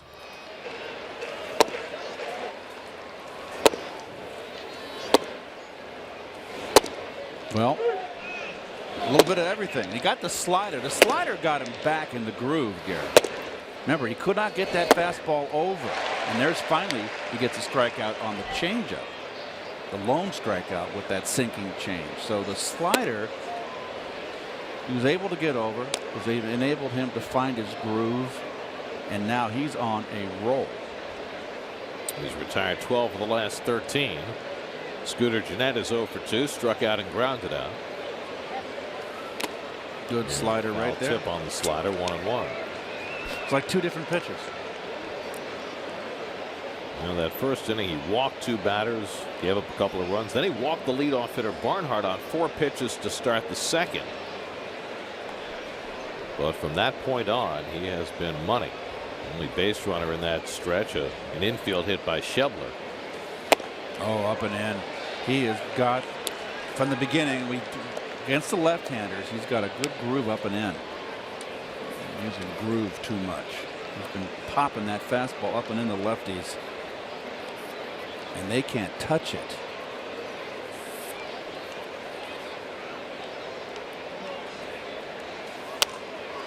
Comes in on the fists of Gennett.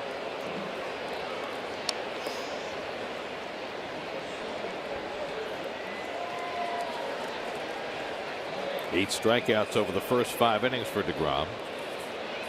He's about to throw his 90th pitch of the afternoon.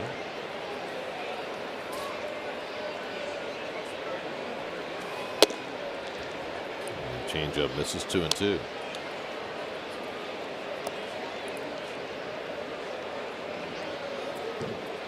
Suarez on deck, then Duvall for the Reds in the 6th.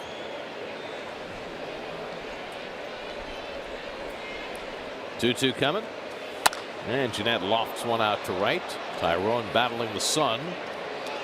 Has it figured out. 1 away. And 6 in a row retired by deGrom. And now Suarez was walked and grounded out 0 for 1. The Mets are trying to sweep a 4-game series from the Reds. The last time the Mets swept a 4-game series from the Reds at home, 1997. It's 20 years ago. It's one ballpark. Has it been that long? That's when I came out of my cocoon, my baseball cocoon. I started watching baseball again in '97. Hiatus. The end of your withdrawal? I took a hike, got on a boat, and sailed away in 4 corners of the world. So if I said to you, thus and such happened in 1995, you no idea. Had no idea. I couldn't tell you. The only thing I remember was the very bad year that Klappich wrote the book about the worst team money could buy. That was 92, and then of course they were worse the next year in 93. I wouldn't know that. And then they had the strike in 94. You knew about that. I did, but I didn't really pay attention. That's when they struck the World Series, right? Right. Which was. Then they had the replacement players in spring training in 95. I vaguely remember that, yes. Started the season late after they settled the strike at the last moment before replacement players would have played in real games. That would have to be brain dead if I didn't remember those things. But it wasn't. Baseball just wasn't part of my life. I had to get away from it. Why, I'm back. Why do you think that is? My career did not end the way I wanted it to. Ronnie has said the same thing about needing time off after his career was over. My career didn't end the way I would have liked it to end. I mean, I was embarrassed at my play in Cleveland. I couldn't play anymore. Rocket down the left field line. Foul. You are usually the last person to realize that maybe the sun is set on your career. And I went to Cleveland. I remember I had the collision against the Dodgers where I broke my kneecap. I missed a lot of season, but I thought I could come back from it. I lost, folks. I was not a slow runner, but I certainly wasn't a fast runner. When I went to Cleveland, I was so slow, I was embarrassed, and that season couldn't get over fast enough for me. Then I blew my back out in the off season. preparing the couches for my kids to come for Christmas. It was a sectional couch, and I'd set it up in the front room so they can all three sleep. You couldn't on the couch. Couldn't have hired somebody. I woke up the next morning, went to get out of bed. There, my back blew out, and I had to get surgery. And I was almost, I can say that I was glad that I blew my back out, because I didn't want to go back. Another year of my contract with Cleveland. I didn't want to go back and embarrass myself further. So during the years after you were done playing and before you came back to the game, did teams reach out to you trying to get you to coach or to manage or to broadcast or anything, or did folks just leave you alone? Just left me alone. Out of sight, out of mind. Right, and I didn't hold a press conference saying I was retiring either. I just MacArthur. So you haven't officially retired. You might return. Old soldiers just fade away. Yeah, but MacArthur said, "I shall return." Before he faded away. So Marty Noble, you know Marty, used to write, was a beat writer, a tremendous writer for Newsday. He called me and didn't realize, he didn't even know I had back surgery or that I had retired. And Marty was still working. 2-2 to Duvall. DeGrom just struck out Suarez for his 9th of the day. He's had 9 double-digit strikeout games already this year, and he's on the cusp of number 10.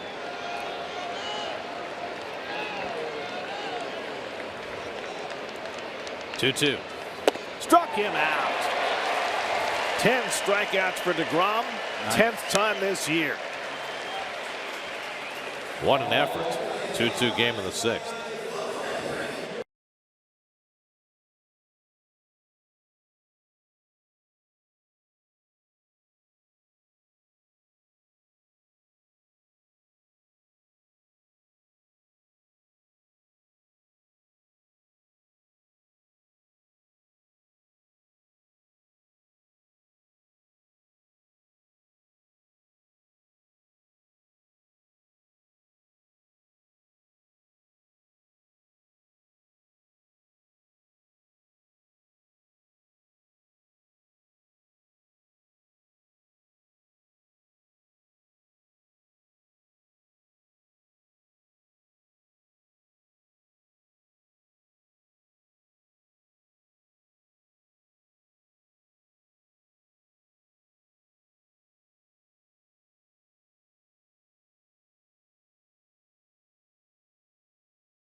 Drive.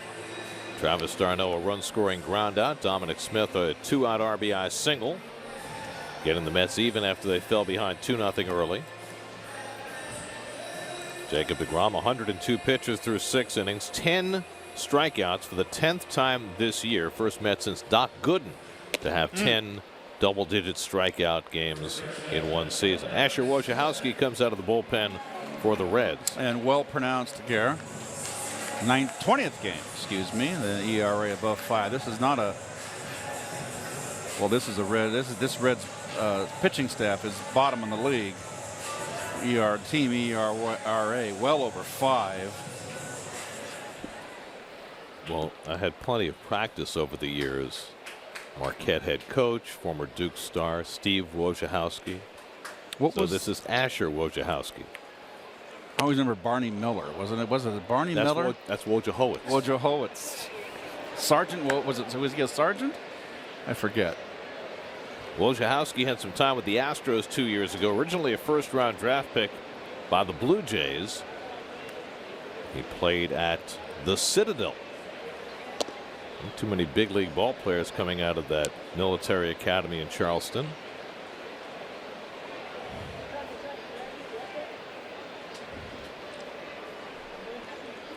2-0 to Smith, and Dom drives one out to right center field deep, back near the wall. That ball is out of here. Dominic Smith puts the Mets in front.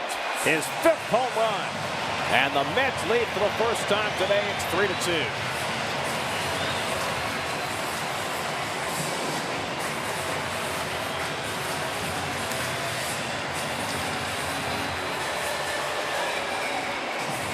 Mr. Wojciechowski, meet Mr. Smith. A rude greeting indeed. Well, pass ball up 2, and there he squares it up. And good for Dominic. And good for DeGrom, and good for the Mets. Now Ahmed Rosario, who's 0 for 2 in his return to the lineup. Well, he had a big hit last night to help the Mets stretch the lead. He has both the tying hit and the go-ahead hit today. So things getting better and better for Dom. 5 home runs, 16 runs driven in his first 103 at bats. And Rosario fouls off the slider, 1-2.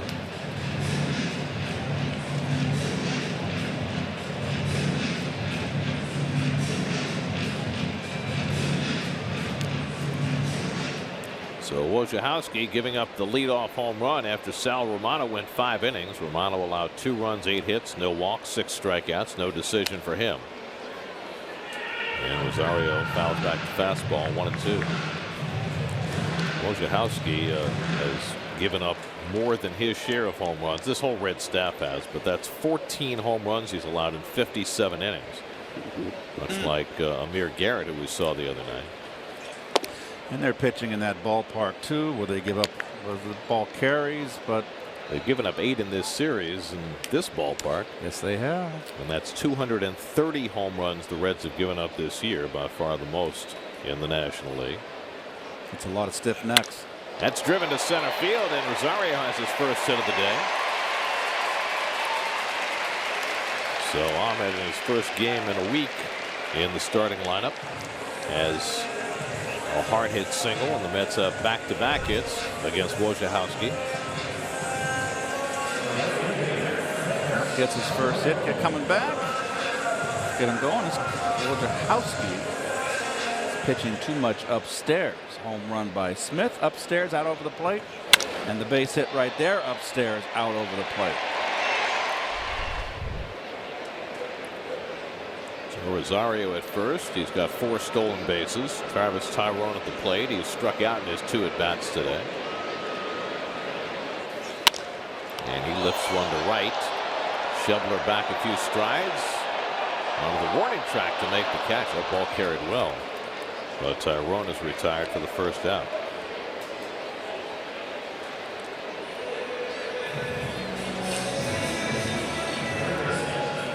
So Wojciechowski finally gets an out.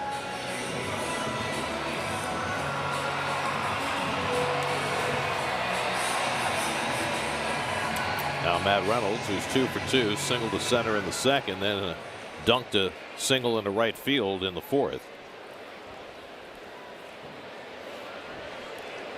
Wojciechowski, a former first-round draft pick who has really been around the block.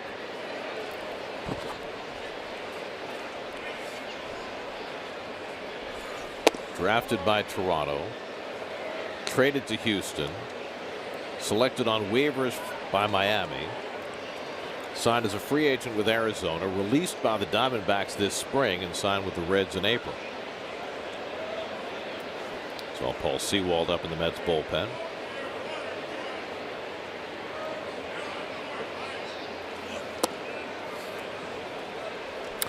He's going to the breaking ball. His fastball's been ripped twice.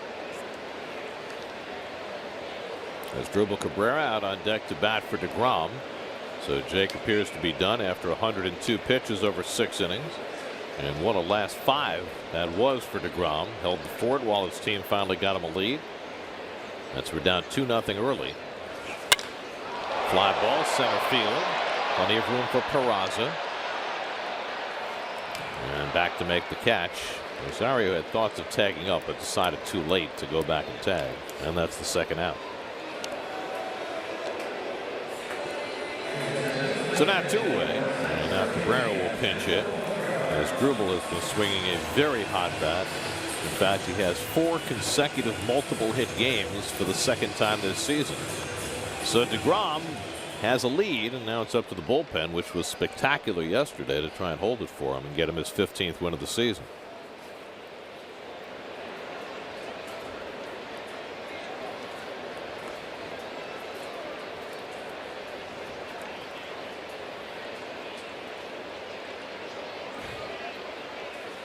And as Drupal takes curveball for a strike.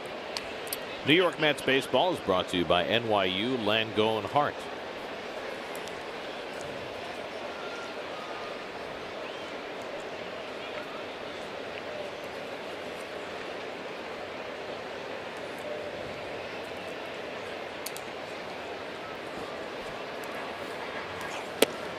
Cabrera with 4 straight multiple hit games.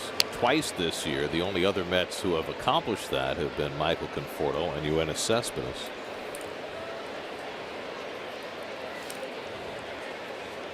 So he is 10 for 20 on this homestand.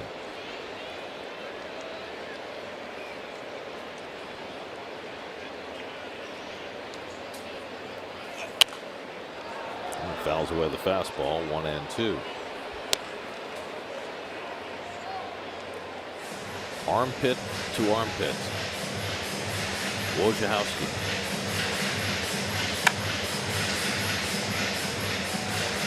Yeah, that's a long one. 1, 2, 3, 4, 5, 6, 7, 8, 9, 10, 11, 12, 13 letters. It's not quite Van Landingham, but it's almost there. And that one hits Cabrera. So Cabrera, who has been banged up more than his share the last couple of years, takes a blow.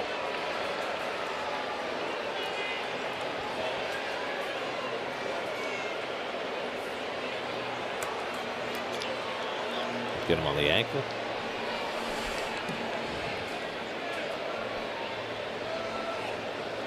Well,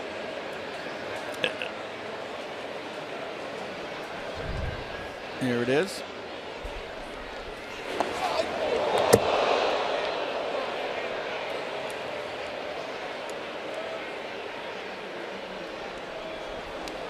Yep, right on the ankle. And they're going to have to get somebody to run for him as Cabrera comes out of the game. So he does his part as a pitch magnet. Is it going to be Cicchini? Could be Evans. Could be a no, pitcher. I'd keep Evans on the bench for a potential pinch hit. Like Lagares was going for his helmet. Yeah, Lagares would be the one. Then you can leave him in for defense. Yep, it's going to be one.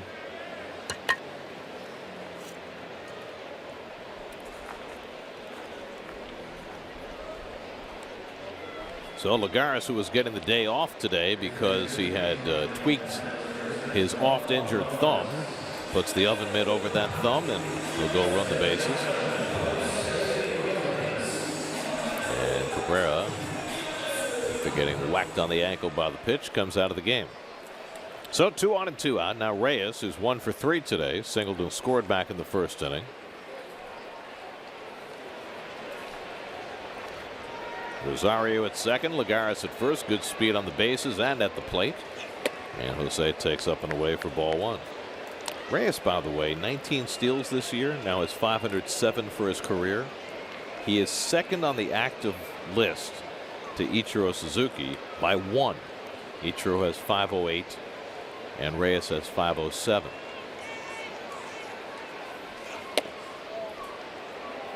Ichiro's chasing other records. He's already set the major league record this year for most pinch hit at bats.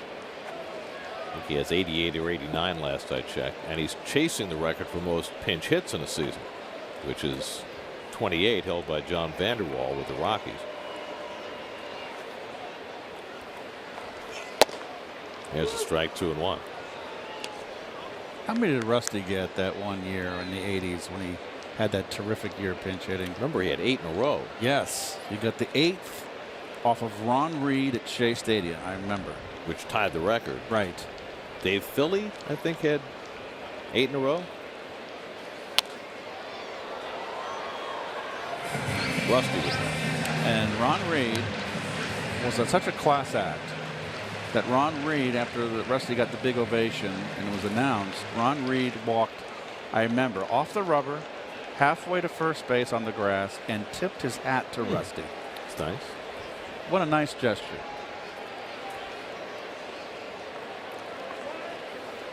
At least they didn't hug him like Sosa hugged McGuire. Well, jeez. In the middle of a pennant race. Well, it's, it's a kinder, gentler world. It was. It was almost 20 years ago now. 2-2 to Reyes with 2 out and 2 on. And he goes around, did he, on the half swing? I don't think so. Well, the runners move up, and apparently he did not swing, and it's a wild pitch, and the Mets have 2 in scoring position. I thought he'd check swing. No, not even close here, right? You are correct. So now 2 in scoring position for Reyes with a 3-2 count. Rosario at third. Lagares at second.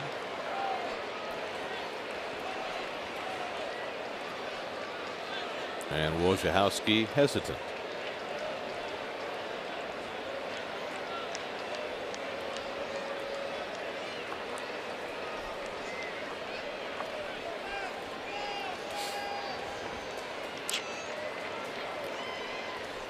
And Reyes smacks one to right, but Schebler is there. It's over his head. And 2 runs will score. Rosario and Lagares are in. Reyes pulls in with a 2-run double, and the Mets have a 5-2 lead. Well, they hit it right at Schebler, who stood his ground and watched it sail over his glove for 2 bases and 2 runs. Well, this ball is ripped, but Schebler just got a late break on it, and those are 2 big runs right there for the Mets and for Jacob deGrom, and who was in quest for his 15th victory. I'm surprised he threw him a fastball with an open base, but Reyes had it covered. Late season surge continues for Jose. Drives in his 48th and 49th runs of the year, and Brian Price is going to make a double switch and get Wojciechowski out of the game. With Nori Aoki coming up, Mets have scored 3 here in the 6th inning. Call to the bullpen brought to you by Memorial Sloan Kettering Cancer Center. More science, less fear. Pitching change for the Reds. Jackson Stevens coming in.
He'll bat ninth, and Jackson Stevens will make his second appearance of the series. Stevens pitched 2 hitless innings in the first game of the series on Thursday night. Mets have scored 3 runs in the 6th inning to take a 5-2 lead. Reyes at second with 2 out. Nori Aoki the batter. And Reyes takes off for third. The throw by Barnhart. And Suarez couldn't get back to make the tag. And Reyes has his 20th stolen base of the season. And now 508 to tie with Ichiro Suzuki for the active lead.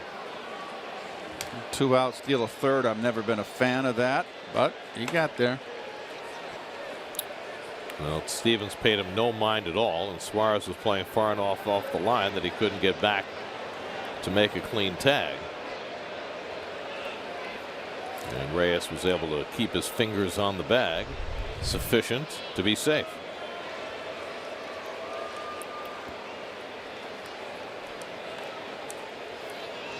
Mets have been stealing more bases coming down the stretch of the year.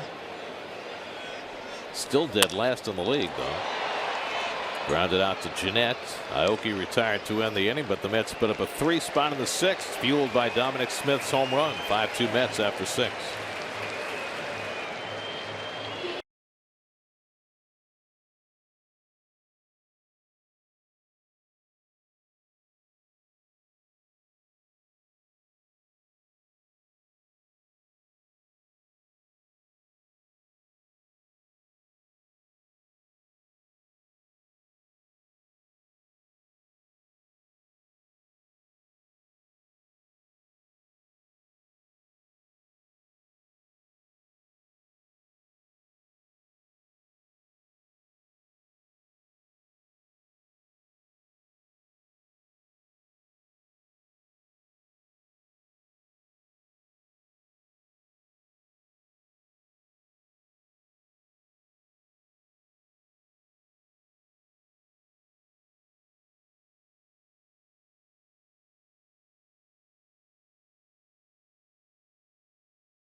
Moves from center field to left field. Juan Lagares, who pinch ran, stays in center. Nori Aoki moves from left field to right field.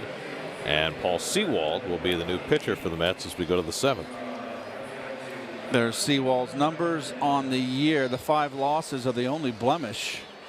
And he's been very consistent. And you can see very tough on right-handers. Only hitting .211 against him. Hard fastball in, a hard slider 3/4. Goes after hitters. That's what I like most about him. Sewald worked 2/3 of an inning on Friday night in game 2 of the series. Allowed no runs, 1 hit. He'll get the lower third of the order here in the 7th. Scott Schebler leads off. And Schebler takes a slider for a strike. Schebler had an infield hit his last time up. The only base runner against DeGrom among the last 16 batters he faced. DeGrom had a rough first inning and then a tremendous last 5 innings. Mets fell behind 2-0.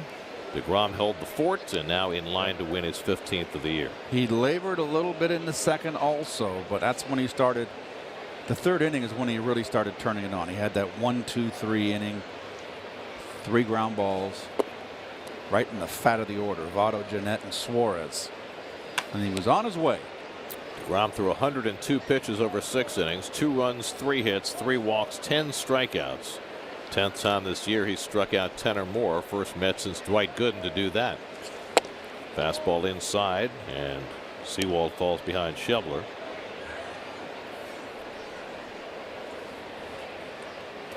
So DeGrom, whose goal is to get to 200 innings, is now at 188 1/3. Reds box score brought to you by Infinity. Empower the drive. Zach Cozart and Adam Duvall had RBIs in the first inning. Nothing since, just a skinny infield hit over the last 5 innings. Last night the Mets bullpen was tremendous. 4 hitless innings from Bradford, Smoker, Familia, and Callahan. And that's inside, a leadoff walk to Schebler.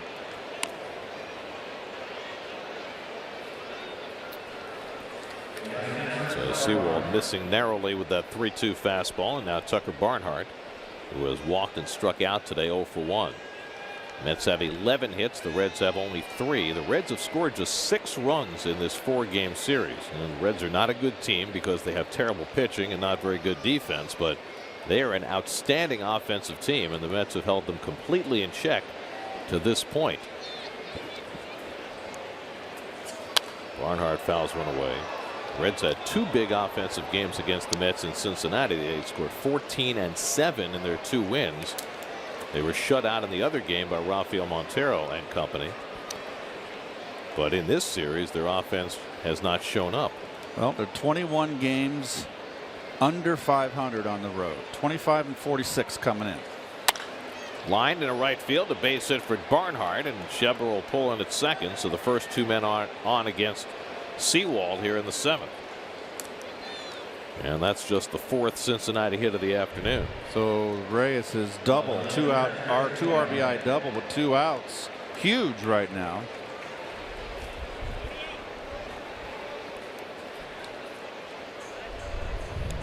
So now Patrick Kivlahan will bat for the first time. Came in on the double switch in the last half inning. Kivlahan started yesterday in right field, went 0 for 3 and a walk.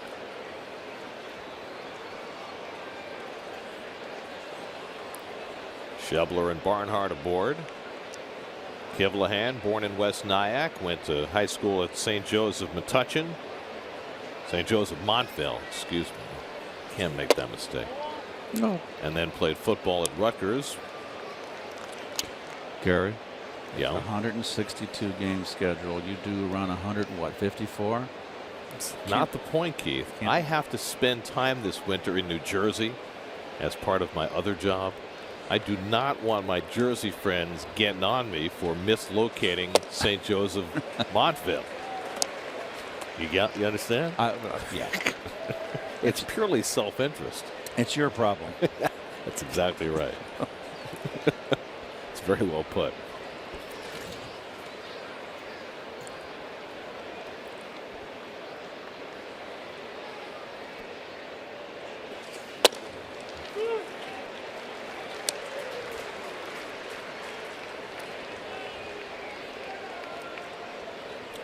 One and 2 to Kivlahan with Jose Peraza on deck.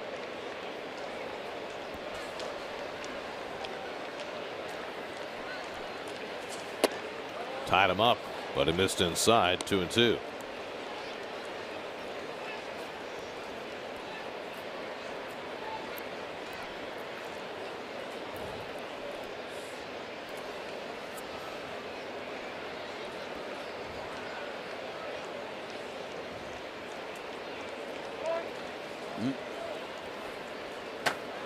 Darno out to talk to Sewald, who needs a ground ball in this spot. You know, we've talked often this year about how DeGrom is the last man left standing in the Mets pitching staff. We have a last man left standing on our crew. Our last intern. Yes. Evan Leishman. All the other interns have gone back to school. They've gone home. They quit. They went away. That's on the outside corner, and Kivlahan's caught looking for the first out. But Evan Leishman, he stuck it out as long as he could possibly stay. And now he gets to go back to school, back to Westwood, UCLA. He stuck it out. He really showed me something by not being eager to get back on the UCLA campus. Have you ever walked the UCLA campus? I can't imagine why he would have stayed with us 1 second longer than he had to. I strongly recommend it. It's a beautiful campus. Jose Peraza takes a strike, and their football team's 2-0. Yes, how about that? Blasted Hawaii last night. So, Evan, great work this summer. Thank you for all your help. You've been a great intern. Now, go back and enjoy your junior year. Double play ball to Rosario. Reyes with the turn and a wide throw. And Peraza safe at first. Reyes normally so sure with his throws. That was not even close. This is tailor-made. No need to rush. The runner he just choked the ball. You're right. Jose usually, gets the job done. So that keeps the inning going. No error because you can't assume the double play. 6-4 fielder's choice erases Barnhart for the second out. So Schebler at third, Peraza at first, and now Zach Cozart, who has the only RBI hit for the Reds today. A single to center in the first inning. DeGrom gave up a run before he ever got an out today. Gave up 2 in the first. Slider has d'Arnaud lunging. 1-0. Mets got a run in the first, tied it in the third, and then took the lead with 3 in the sixth. And now Sewald trying to hang on to that lead. Tying run at the plate, facing Cozart, who's got 18 home runs this year. I mentioned earlier that the Reds have hit 195 home runs this year. They have not homered yet in this series. In fact, it's the first time the Mets have gone 3 straight games without allowing a home run since late June.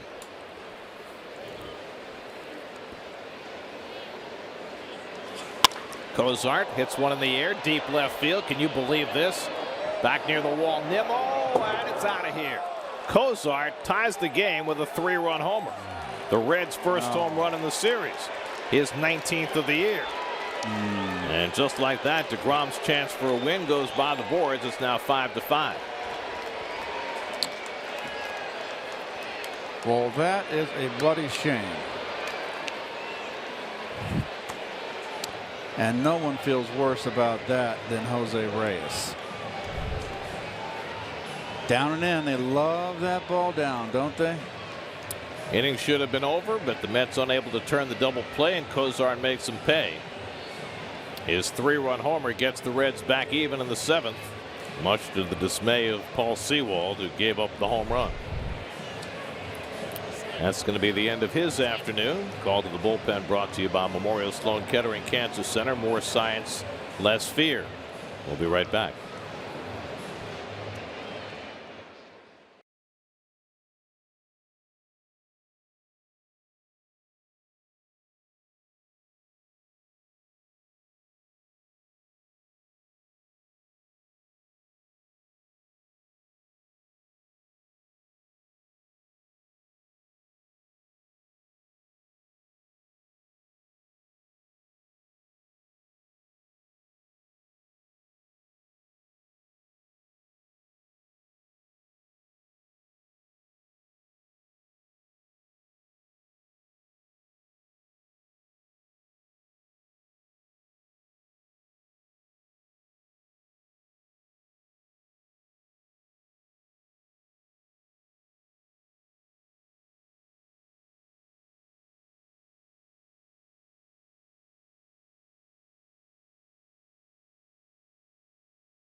Jerry Blevins in to face Joey Votto in what is now a tie game in the 7th inning. There's Jerry's numbers. Another fine season for the Mets. 66 games, 43 innings. He has been their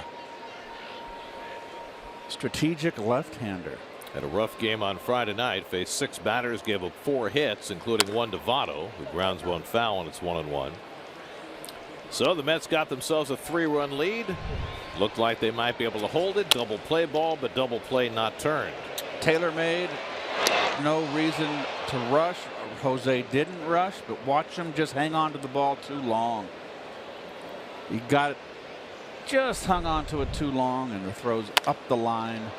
Votto drives one to right. That's in for a base hit. Aoki gets it on a hop, and Votto gets a base hit against Blevins for the 2nd straight time. And the Reds now have the go-ahead run aboard with 2 down. Fastball in. Votto up to the task. Nothing. Whenever when you're a fielder, folks, and you make an error, you just, with a game on the, close on the line where it can hurt, you just kind of got your fingers crossed saying, please, let's not let it cost us.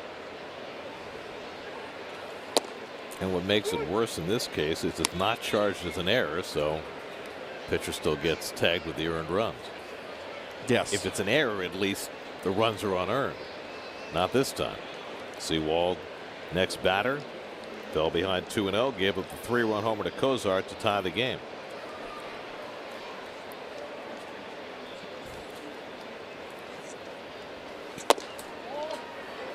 One and 1 to Jeanette, who's 0 for 3 today. Struck out, grounded out, flied out. Well, the shame is that DeGrom pitched so well today and was in line for his 15th win. 3rd straight time he had tried for it, and he'll come up with a no decision today. His next start will be next weekend in Atlanta. And the curveball off the plate. 2-1 to Jeanette.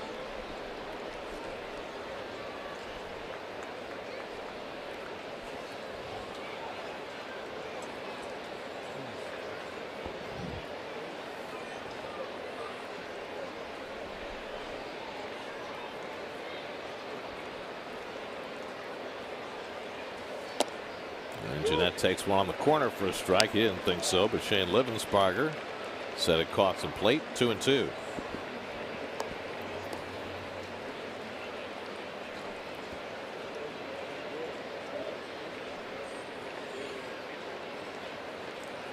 Jeanette 5 for 15 in this series. 2-2 from Blevins, and he fouls off the fastball. Jeanette had a hit against Blevins on Friday night. He took him to left field. One of the 4 hits that Jerry allowed in that game. The Reds had just 3 hits in the first 6 innings against DeGrom, but they've got 3 hits and 3 runs in this inning. Raisel Iglesias, who's the Reds closer, is up. Iglesias has been known for his long save opportunities. Strike 3 called. Got him looking at a fastball, and that ends the inning. But a damaging inning for New York, and Jeanette's just been thrown out of the game. Jeanette threw his bat, his helmet, and his shin guard, and Shane Livensparger just threw him out of the game. And Brian Price is going to come out and take up Jeanette's case.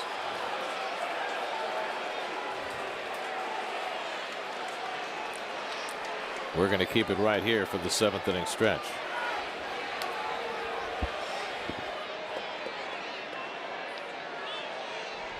PR3 pitch aboard the USS Kearsarge. Please stand and remove your caps as we honor America by singing God Bless America.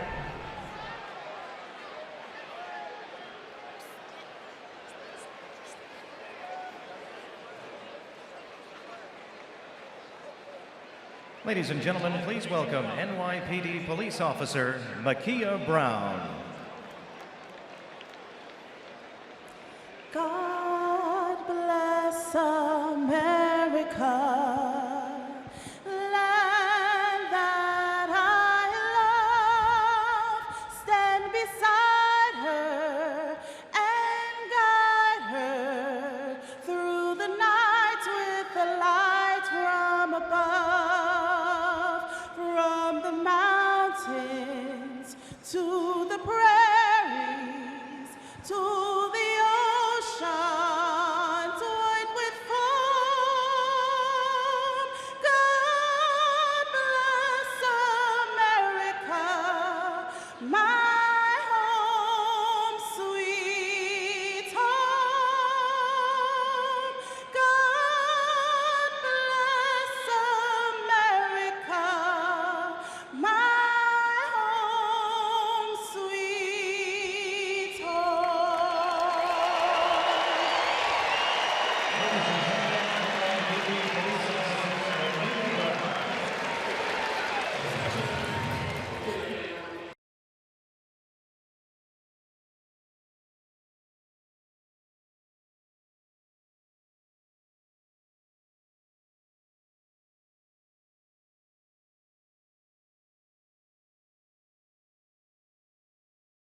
Jeanette out on strikes.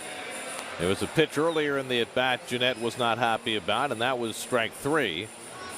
And so Jeanette dropped the bat, spiked the helmet, and Shane Livensparger took exception to that. Jeanette tossed the shin guard away, and then Livensparger ejected him. Then Brian Price, the manager, came out to argue, but in the middle of the argument realized they were playing God Bless America, so he stopped the argument, took off his cap, was respectful for the playing of God Bless America, and as soon as God Bless America was over, he went right back at it.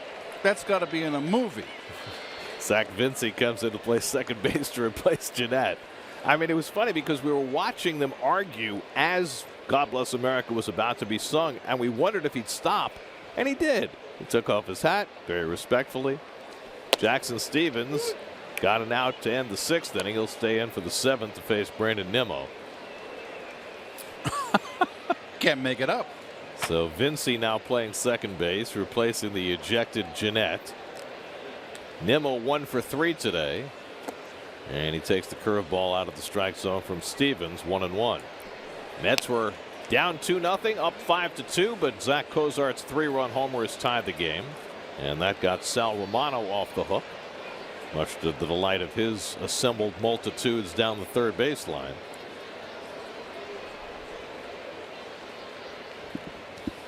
And Nimmo fouls one away.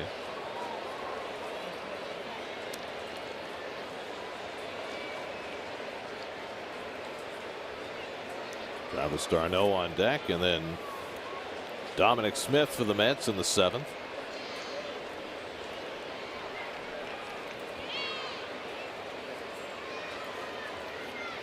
One-two from Stevens, and he hits him. Jeez. Well, last inning it was Cabrera getting hit by a pitch, and now it's Nimmo who gets hit by a curveball.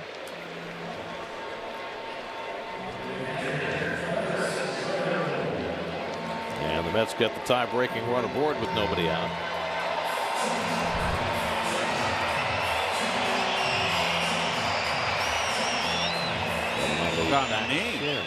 Okay, yeah. Well, no histrionics from Nimmo. And here's d'Arnaud, who's 1 for 3. Drove in a run with the first inning ground out, had an infield hit in the 3rd. And Travis takes a letter-high fastball. Dominic Smith, who's had the big hits for the Mets today, is on deck. He drove in the tying and go-ahead runs before the Reds rallied to tie it on Cozart's home run.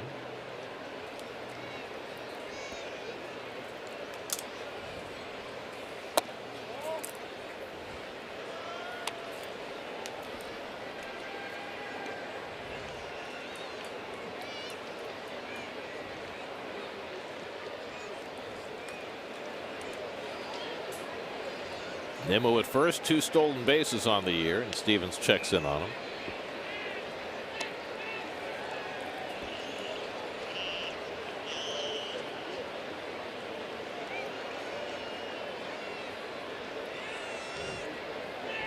Stevens, the 3rd Cincinnati pitcher of the day, facing his 3rd batter.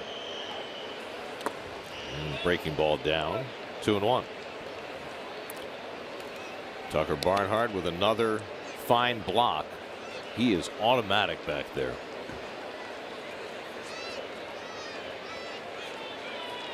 Are they calling signs? Are they calling pitches from the bench? Maybe throws to first, that kind of thing. Step offs. Who knows?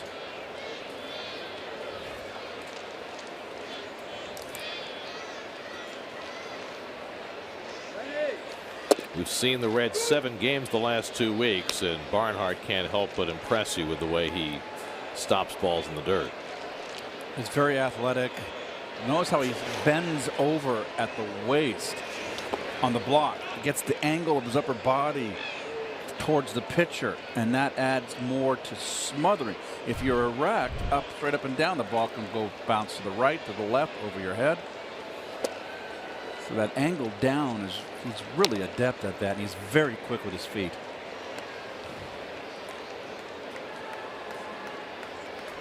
Well, Stevens has run a full count to d'Arnaud. Nimmo at first and nobody out. See if he's in motion here.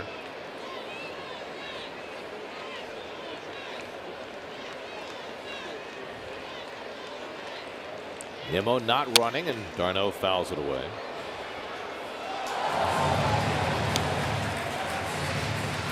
Nice catch down below.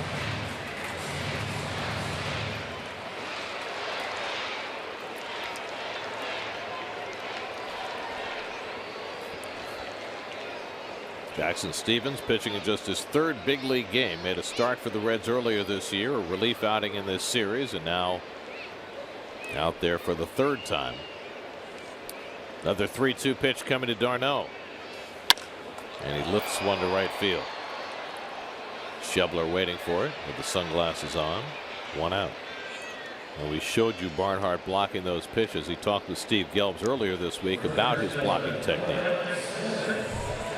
He is making sure both of my knees get down to the ground first and beating the ball to the spot where it's going to be, and hopefully deaden it enough to keep in front of me, and if I got to throw somebody out, make a good throw. What do you have to do? I mean, with your chest, are you trying to get over the ball? Or are you trying to get to the ball? Yeah, trying to get over it a little bit just to create an angle that I can make sure the ball goes down towards the ground and doesn't pop up and shoot side to side. So yeah, I try to keep it as close to a 45-degree angle as I can with my upper body. But you know, to be honest with you, it all sounds good and sounds great and everything, but you got to be almost a hockey goalie back there at times, and doesn't really matter what it looks like as long as you knock it down and keep it in front of you. That's the end goal.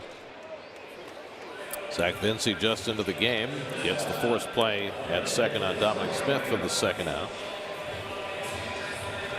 Well, Barnhart talked about what you talked about, bending that body over a 45-degree angle, but you know, it's all hands on deck, right? Whatever it takes. And he's athletic too. I mean, it's a whole combination of things. Those are probably the things that are foremost in his mind, but it's also getting his body in position. There's a whole lot that goes into blocking balls. There's Rosario, who had a base hit his last time up and scored a run. 1 for 3 in his first game in a week. Smith at first with 2 down.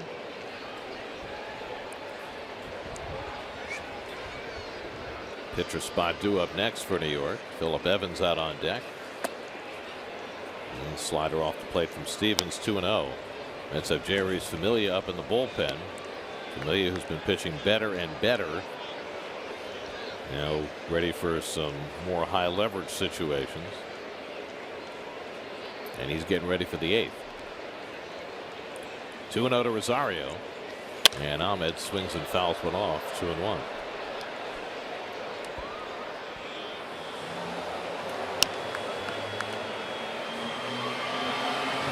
Nationals lead the Phillies 3-0 in the 9th.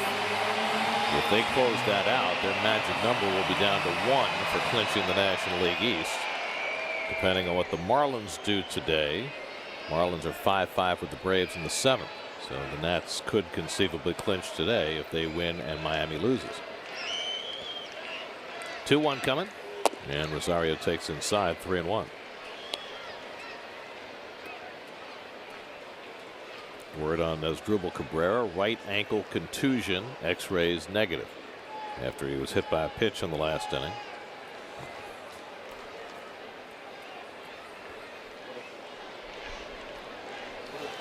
And that's outside, ball 4, and Rosario draws a rare walk, only the 3rd he's drawn in the big leagues. 113 official at bats, and now the Mets have 2 men on, and Phillip Evans will come up to pinch hit on his 25th birthday. Early birthday present for Phillip yesterday. He picked up his first big league hit, a pinch hit double, and now he'll come up to bat with a chance to give the Mets a lead.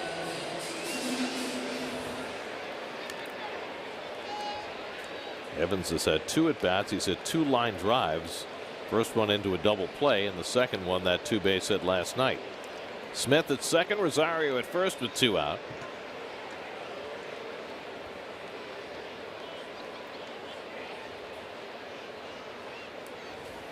And Evans watches the slider on the corner, 0-1.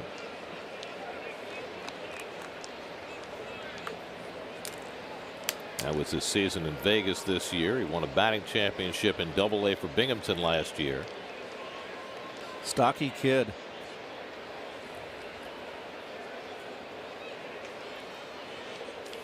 Right up on the plate, and Stevens moves him back. A ball and a strike. Well, the Mets drafted Phillip Evans out of high school, and it's taken him a while because he's had all sorts of injury problems to deal with. But he's been healthy the last year, year and a half. And now getting his first crack at big league action. Bagging a tie game in the 7th. And he fouls one away. And now it's 1-2.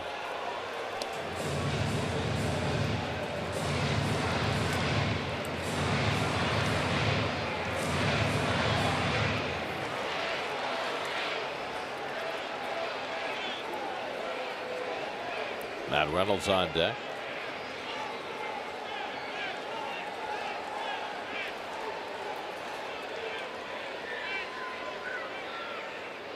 Pop him a slider here, I believe. Let's see. 1-2 coming. And he lays off. It bounces away from Barnhart, and the runners will move up. Throw down to third, though, and Smith is out. Smith took his time going to third, and Barnhart gunned him down. And that ends the inning. Wow. Now, Barnhart couldn't block that one the way he described earlier. Dominic Smith, though, not running full speed from second to third, and Barnhart took him out. Well, he's running there. He who hesitates is lost. He just hesitated. And Barnhart, who did backhanded that breaking ball. Look at that beautiful tag. So the Mets lose an opportunity in the 7th, still 5-5.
For the first time since he's come back from his blood clot surgery, J. Reese Familia will work for a second straight day.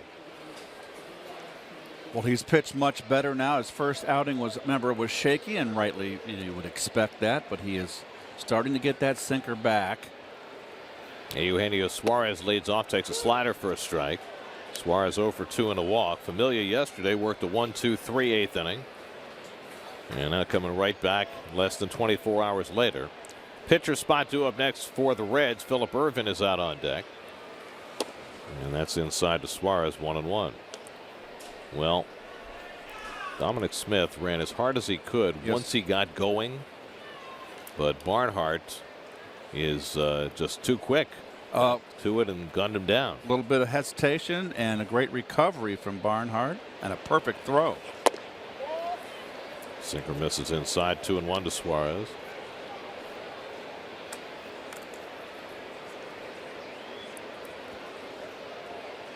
So the Reds trying desperately not to get swept, coming from 3 runs down to tie and then short-circuiting a Met chance in the 7th. And that's laced into center field, a base hit for Suarez, and they have the lead man aboard to start the 8th. Out of Town Scores brought to you by your Tri-Honda dealer. The Nationals win, and so they've clinched at least a tie for the National League East, and they can clinch outright if the Marlins lose to the Braves today. St. Louis is rolling again, trying to make it 7 of their last 8. They're up 5-0 on the Pirates. Brewers and Cubs. Brewers trying to sweep that series. They can get within 2 games if they win. So can the Cardinals if they win and the Cubs lose. And the Mets are going to Chicago for a 3-game series starting Tuesday night. Here is Phillip Ervin, who started the first 3 games of the series, went 3 for 12, and now up with the go-ahead run at first, and we'll see if he's asked to bunt him over.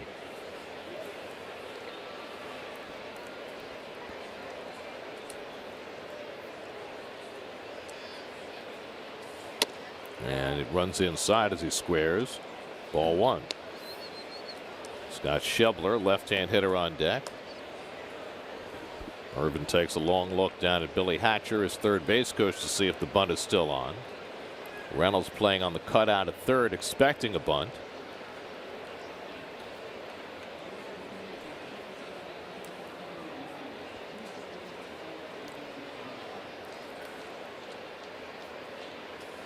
And Ervin lays it down. Familia will go to first with it. Underhand. Oh. That's a long underhand toss. 1-4 on the sacrifice.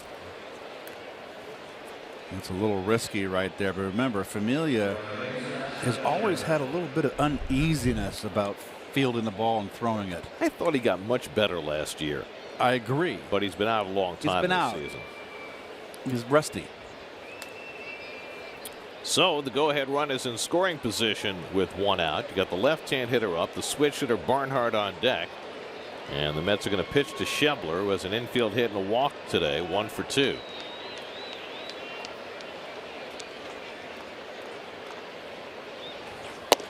And the slider misses outside for ball 1. Jacob deGrom went 6, allowed 2 runs, 3 hits, struck out 10. Mets had a 5-2 lead for him, but Paul Sewald gave up a 3-run homer to Zach Cozart in the 7th after the Mets failed to turn a double play that would have ended the inning. Jerry Blevins faced 2 batters, and now Familia facing his 3rd.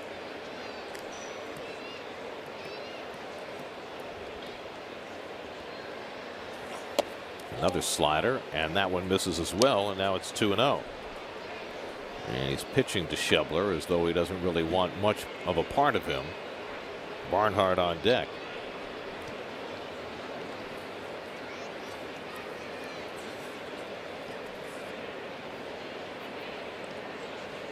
Schebler's 0 for 4 against Familia in his career.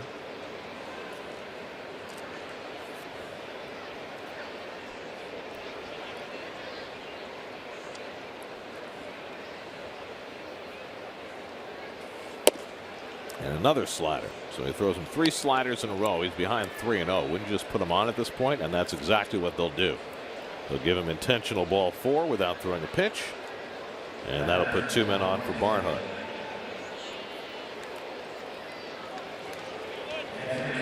So Tucker Barnhart, who played a big role in short-circuiting the Mets in the last half inning, now gets a chance to give his team the lead. Barnhart has a walk and a single today, 1 for 2. 3 for 9 in the series.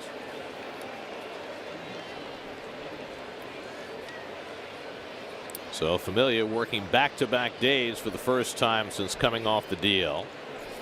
Finds some trouble here in the 8th.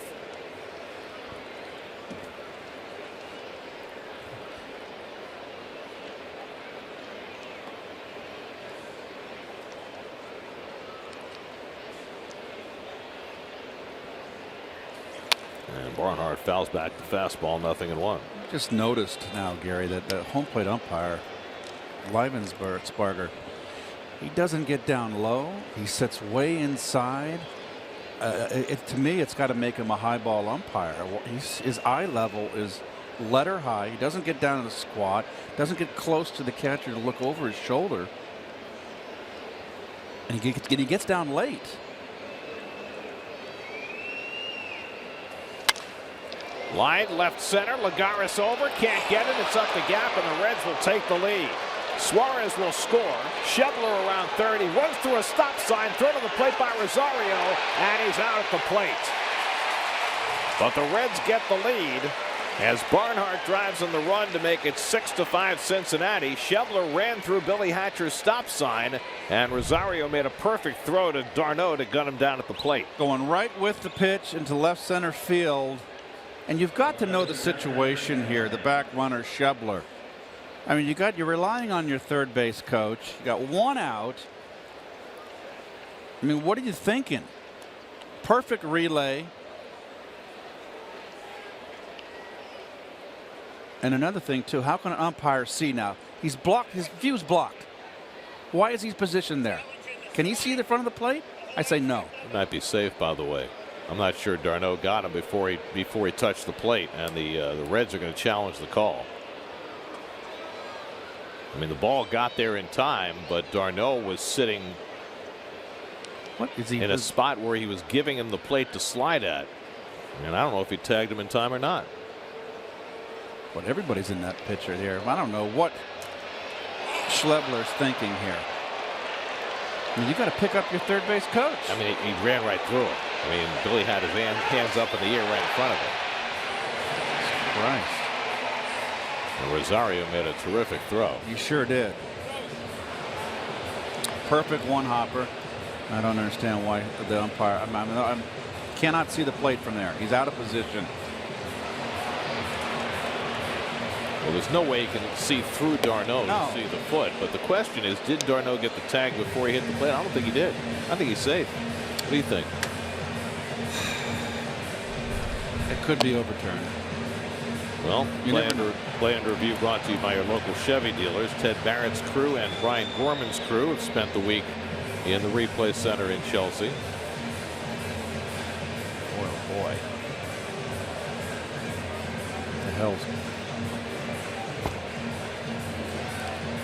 Now, here's what I can't believe. They're challenging the play at the plate, the call, but the Reds are also challenging that d'Arnaud illegally blocked the plate. He did not. Not only did he not illegally block the plate, he didn't block the plate at all. No. If he had blocked the plate, he would have been out. He gave him the plate to slide at. That's why he got there safely. I mean, that's just ridiculous. He has the ball anyway. I think he's going to be out. I don't think they're going to overturn this. Well, the umpire's got to get in that inside the third base line. Terrible positioning. Well, if they do overturn the call, it would certainly bail out Scott Schebler, who made a big mistake running through a stop sign. And we'll wait and see. Either way, the Reds have the lead. Suarez came home on the Barnhart double after the Mets intentionally walked Schebler. Lagares had no chance to catch that ball in the gap, but scrambled back to the fence to get it and start the 8-6-2 play at the plate. Here is that play at the plate with the tag. Oh! I don't think he got him. I'm not sure he ever tagged him at all, Keith. So that's a bad tag by d'Arnaud. He's sweeped. I mean, all he had to do was put the glove on the plate and let Schebler slide into it, but let's see.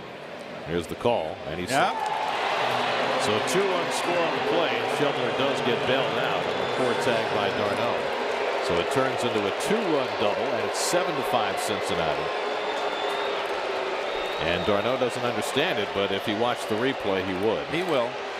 He did not put his glove down. And now Terry Collins is going to come out and argue, and he gets thrown out of the game. Automatic, right? Well, you're not supposed to argue once the call has been made from the replay center. But Terry comes right out to the crew chief, Jerry Lane, and says, what the heck? But I'll tell you, Keith, I thought all along he was safe. It was certainly not a violation of the plate blocking rule because he didn't block the plate at all, but he didn't tag him. Number one, they've taken away the argument for the managers with this. I mean, what's Jerry Lane saying? Terry, we're getting it from Chelsea. It's not his call. Get in the cab and go to Chelsea. Argue with them. That's all it is. It's a show at this point for Terry, because you're right. The umpires on the field they don't have any jurisdiction. So it's a 7-5 Cincinnati lead. It goes in the books as a 2-run double for Barnhart. Terry has been ejected. He'll give his lineup card to Dick Scott, his bench coach. Dan Worth will run the pitching. So just not a good tag by d'Arnaud. And that young man right there, yeah, but you ran through a sign. Bailed out. Yep. Yep. You did bad. You just got lucky. So Familia asked to work back-to-back days, and this has not worked out as planned. A single, a sacrifice, an intentional walk, and a 2-run double. And the Reds have rallied to go back in front. Here's Kivlahan up for the second time. He came in on a double switch, struck out looking in the 7th. That was against Paul Sewald.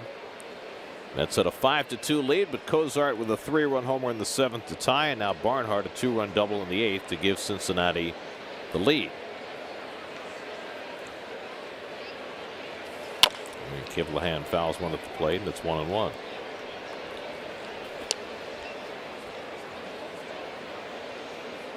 The Marlins have just gone in front of the Braves 6-5 in the 8th, so they may stave off elimination for another day.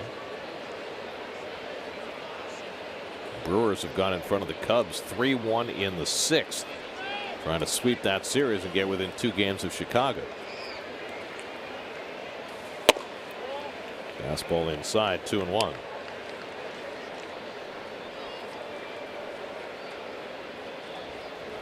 So while most of the division races are long since decided, that National League Central is by far the closest race.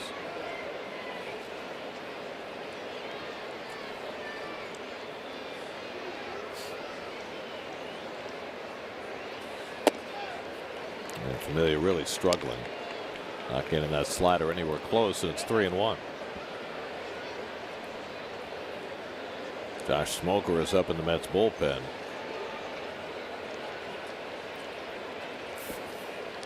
Familia threw 13 pitches in his outing last night, but not as sharp today. And that's lifted out to right. Aoki back a few strides. Tagging at second is Barnhart. He'll go over to third. Now there are 2 out.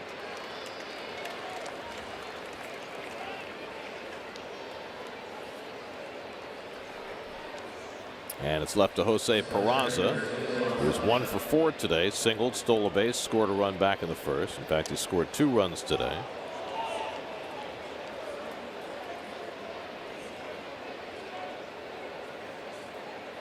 Michael Wacha and the Cardinals shutting out the Pirates into the 7th inning, 6-0 St. Louis, as they try to get within 2 games of the lead in that NL Central as well.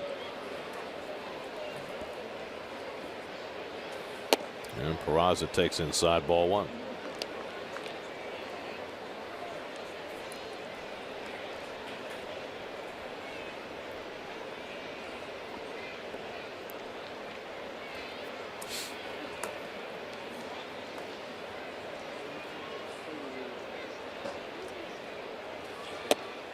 And another slider that misses badly, 2-0. Well, there's Hatcher right here waving the first runner on to the left of your screen up. A big holdup. What more can you do? And you should have been out. The only other thing he could have done was get a lasso and throw it around Schebler's waist. Or grab him, tackle him. I don't think either one of those things is within the rules. Believe it or not, Chuck Heller, former New York Met, was Whitey Herzog. Brought him over when he took over our ball club in St. Louis, was our third base coach, and we were playing in Three River Stadium one afternoon, and Chuck waved the runner home and decided he made a mistake, and he grabbed our runner. No, he did. Chuck Heller. And I assume the runner was called out. Called out, absolutely. We let Chuck have it. For the longest time, we let him have it. Chuck was the nicest guy. He was a sweetheart. Yeah, he was with the Mets as a coach for a while. He wasn't he the first National Leaguer to hit a grand slam in the World Series for the Giants in '62? 62. I remember that Chuck Heller was outside ball 4. Peraza's on, second walk of the inning for Familia. And Jose Pagan for that Giant team played shortstop. Hiller played second. You had Cepeda at first. You had Davenport at third. McCovey in left. Mays in center, and Was it Philippe Lewin, right, or was it Willie Kirkland? It's going back. That's your team, Keith. I think Felipe Alou. Was he still with the Giants in '62, or was he traded? Dan Warthen out to talk to Familia, who is trying to struggle his way through this 7th. Meanwhile, we'll let you know that New York Mets baseball is brought to you by Honda. Great deals are waiting at your Honda dealers.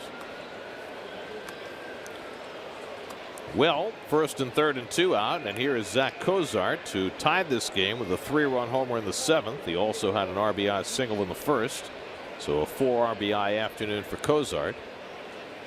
And a chance for more here. Barnhart at 3rd and Peraza at 1st. Peraza can steal a base, and he runs first pitch, and there'll be no throw. His 2nd stolen base of the day, his 22nd of the year, as Familia paid him no mind. And now there are 2 in scoring position. And the inning continues to unravel for Senor Familia. So it was Felipe Alou in right field in '62 for those Giants. He was my favorite player on that Giant team. Really, with all the talent on that team, Cepeda and Mays and McCovey. Well, McCovey just came up. Remember, that was the year he 59. You're right, but he was okay, fine. But my dad really loved Felipe Alou and the way he hit. And you know how your parents can influence you. The eldest of the Alou brothers, and the best player, and really one of the great gentlemen of the game. Terrific manager too. He did a great job at Montreal. Yes, he did. 3-0 now to Cozart with Votto on deck. This will be Familia's last batter. If Votto comes up, I'm certain they'll bring Smoker in. And that's ball 4 to Cozart, and that loads the bases, and that'll be the end of the line for Familia. So after a couple of really good outings in a row, Familia tries to go back-to-back, and it just doesn't work out. Dick Scott will come out and make the pitching change with Terry Collins having been ejected, and Smoker will come in to face Votto with the bases full.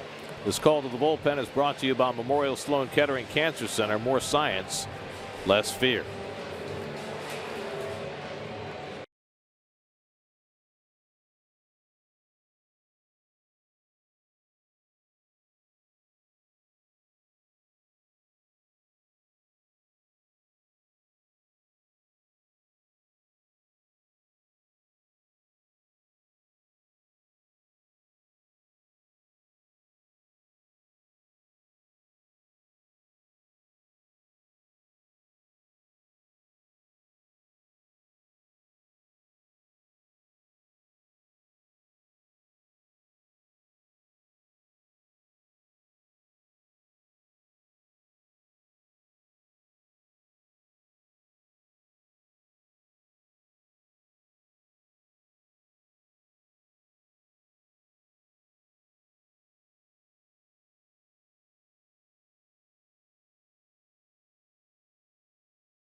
Field from September 15th through the 17th for 3 unforgettable nights of music. The star-studded lineup includes Jay-Z, the Red Hot Chili Peppers, Gorillaz, Future, Keith's personal favorite, Nas, Weezer, and more. Purchase tickets at themeadowsnyc.com. Josh Smoker got his only batter out yesterday. He comes in to face Joey Votto with the bases loaded, trying to keep the Mets in this game. Down 7-5 in the 8th. And Votto lays off the first pitch slider, 1-0. Third appearance in this series for Josh. He got an inning in that first game of the series, a scoreless inning, 3 strikeouts. Well, Familia was left out there for 25 pitches, working back-to-back for the first time since the DL.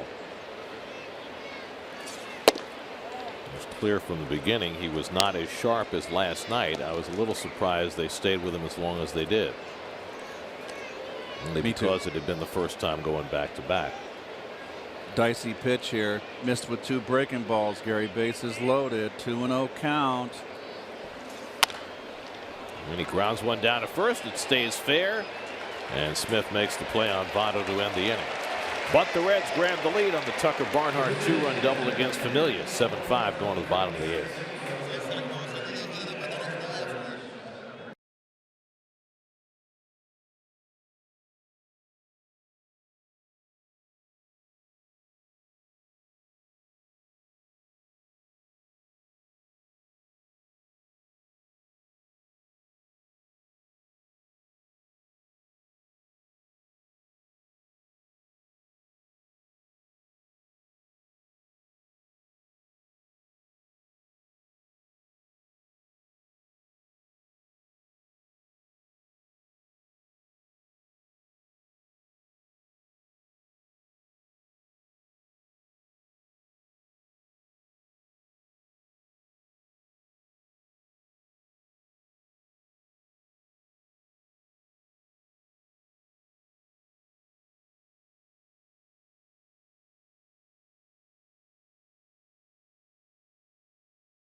The Picks Morning News crew with breaking news, traffic, and sports, plus the latest weather to keep you in the know. Mornings from 5 to 9 on the Picks 11 Morning News, New York's very own.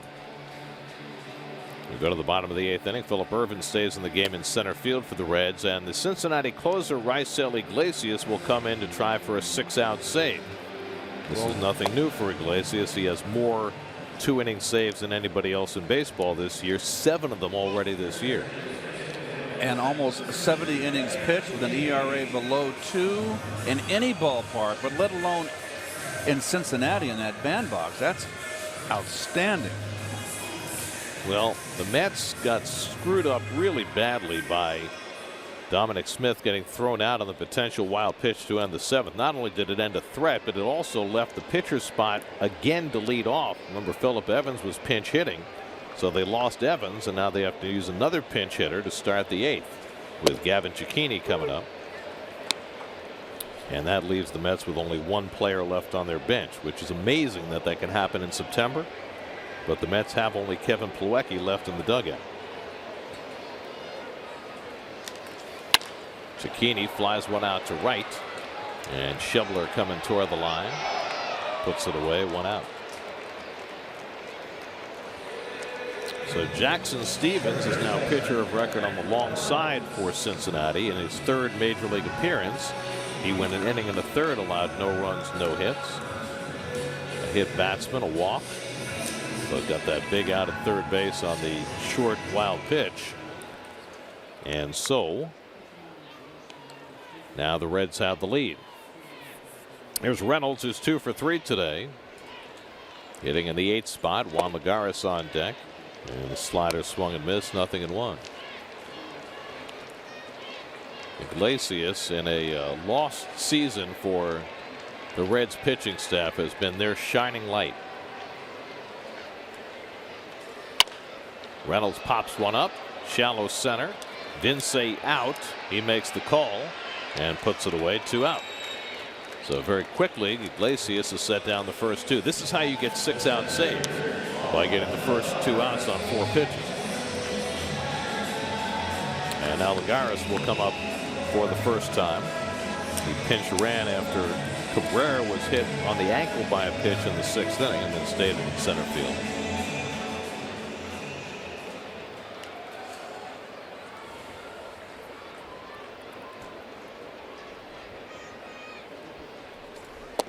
And the slider off the plate for ball 1.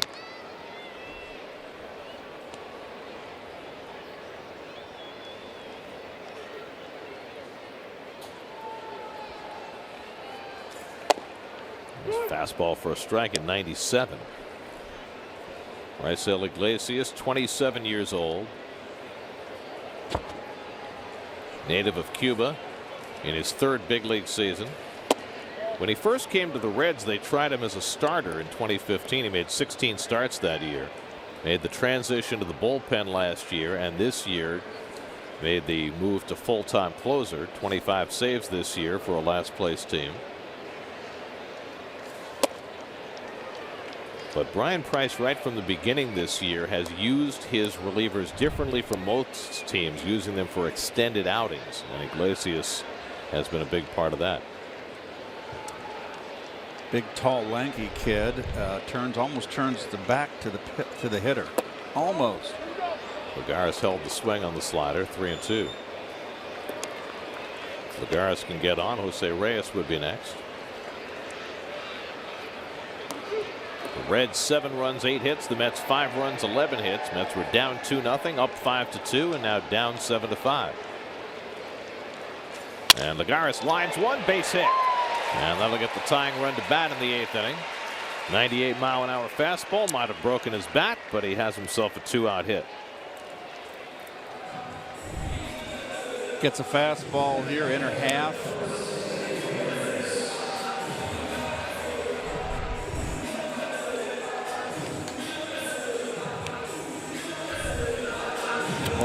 There's number 26 staring you right in the face, which means his back is pretty much turned to the hitter. Looking over his shoulder. That's a whole lot of body that's got to come almost a half turn to get squared up to the hitter. Now Reyes, who has a single, a double, 2 RBIs today, and a nice backhand stop by Barnhart to keep that from going to the backstop. Reyes with the 2 RBIs today now has 49 for the year, and of course he hasn't been leading off all season. Charlie Blackmon last night for the Rockies got to 88 RBIs out of the leadoff spot, which ties the National League record that Craig Biggio had held, most RBIs for a leadoff hitter. I mean, 88 RBIs in the National League with the pitcher batting in front of you is amazing. Popped up behind second base. And it's Cozart making the call and the catch, and that retires the side. So Iglesias looking for 6 outs, gets the first 3. 7-5 going to the 9th.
Park. Very quiet, very peaceful. A lovely afternoon. And here in the big park. Our next Picks telecast Saturday. Mets take on the Braves. Coverage begins 6:30. Spectrum Picks pregame right here on New York's very own Picks 11. That'll be the middle game of the series in Atlanta. Hansel Robles hasn't pitched in 6 days. He's on to pitch the top of the ninth. Well, it's been an up and down year, and there's been some very low moments for Robles and some very high moments.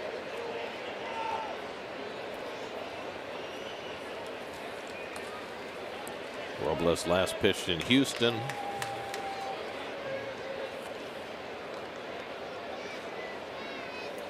Actually pitched against the Phillies on Monday.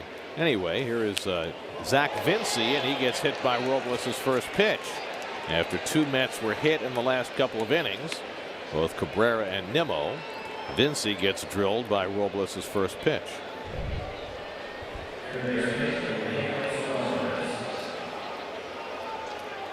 Oh well.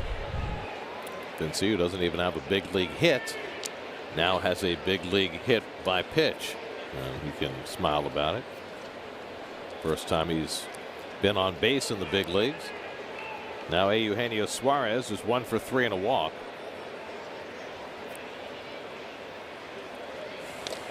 The Mets came into today with visions of doing something they had not done all year, and it seems like a rather simple proposition.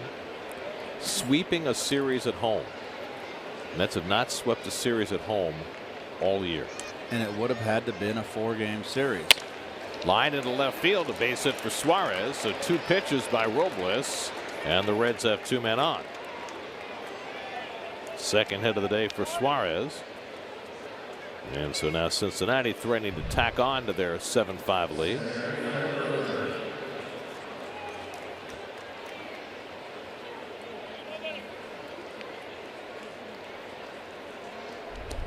And Phillip Ervin will be the batter up for the second time. He sacrificed his first time up, and every chance he'll be asked to bunt again.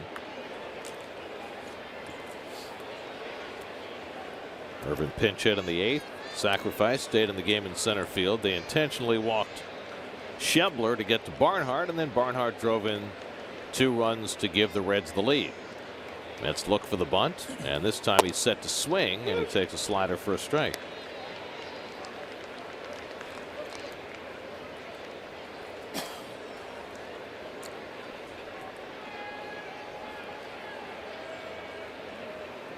Reynolds stays even with the bag. Smith drops back at first base. I'm not convinced he's not bunting. Not. Takes a swing at a fastball, and it's 0-2. 2-run lead. I figure Mr. Price over there in the Reds dugout figures that's enough with Iglesias out there looking for a big inning. Either way, it's a big inning if you bunt or let him swing. Potential for one. It certainly worked out for him having Ervin bunt the last time. But not this time. Vinci at second, Suarez at first with nobody out. And Ervin goes down on 3 pitches for the first out of the inning. I'd say it worked out of the last time. Just a fastball thrown by him. Up and pretty much the middle. So 1 away. Now Schebler, who's been on base 3 times, an infield hit and 2 walks. He scored 2 runs. He scored in the 8th inning by running through a stop sign, was called out at the plate, but then it was overturned because the d'Arnaud did not get the tag down in time. Terry Collins came out to argue the overturned call and got himself ejected. It's kind of like arguing the overturned call is kind of like talking to the wall, because, you know, the wall has as much to do with making the call as the umpire on the field did. But Terry got a chance to vent anyway, and now he has a seat in his office to watch the rest of the game.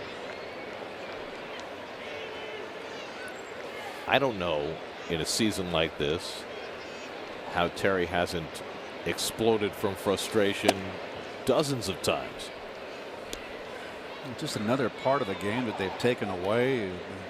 you know, as a fan, you like managers arguing with the umpires, and it's not in the game anymore. It's just upside down. There are a few calls that are made that are not reviewable, that every once in a while a manager can come out and scream and yell about, but not often. 2-0 to Schebler, and that misses badly. And now Robles behind 3-0. Mets have used 6 pitchers today. Jacob deGrom had 1 bad inning, 5 outstanding ones, left with a lead. But after yesterday getting 4 hitless innings from the bullpen, it has not gone so well today. Both Sewald and Familia stumbling on this afternoon. And Schebler takes a strike, 3-1. Well, they've gone to the 9th in Atlanta. Marlins 7, Braves 5. If that holds up, then the Nats will have to wait till tomorrow to clinch the National League East after Washington won their game, beating the Phillies 3-2 behind Steven Strasburg, who was tremendous again today. Into shallow left. Nimmo coming on. Rosario going back, and it's Nimmo who makes the catch for the second out.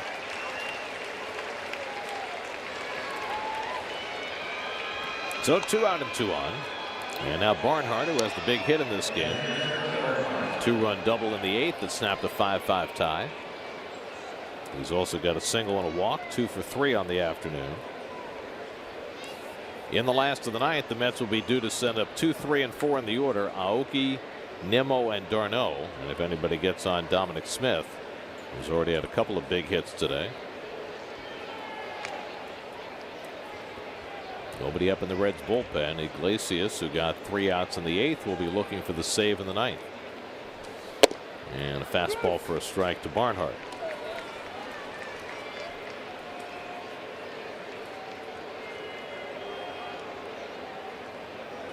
The game in Chicago's gone to the 8th inning. Brewers 3, Cubs 1. Milwaukee trying to sweep that series from Chicago and tighten up that NL Central.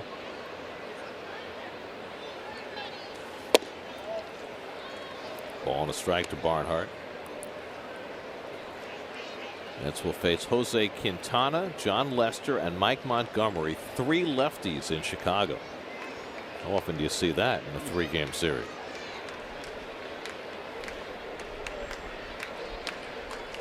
It'll be their first look at Quintana since he was traded crosstown from the White Sox.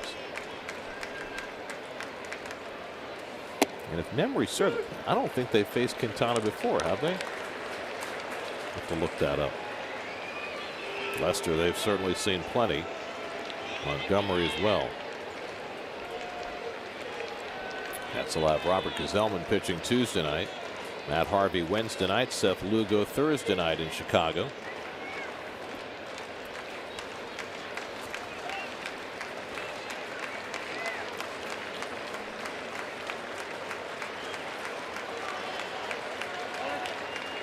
Arno needs to go through the signs again.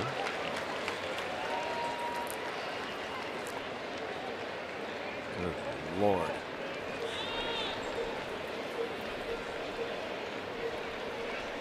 One and 2 to Barnhart. And he misses away with a fastball. 2 and 2.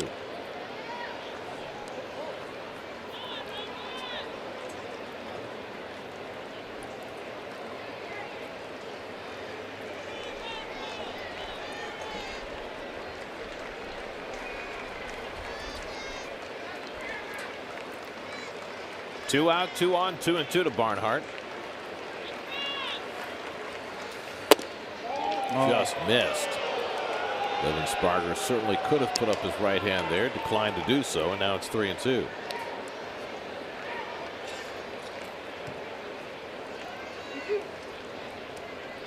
That'll put the runners in motion. Vinci at second, and Suarez at first will be going.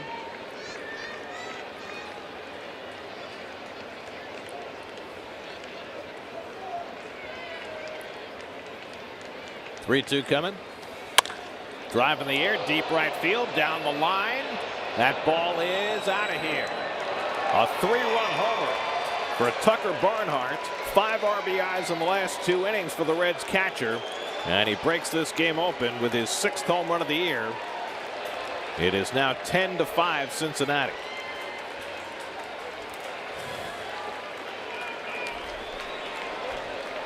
Well, the long ball has been a big problem for Robles.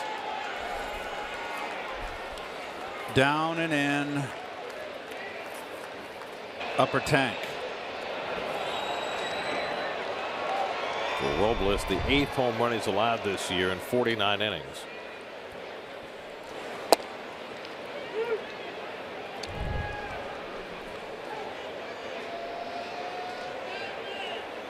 Well, that's right downstairs where all hitters used to be just left-handers, but now everybody likes it down there, and he golfed it right out of the ballpark.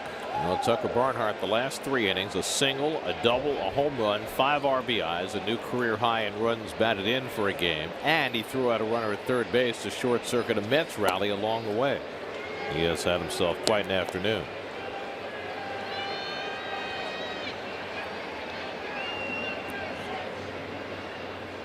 Patrick Kivlahan up for the 3rd time after coming off the bench in the 6th inning. He struck out and flied out.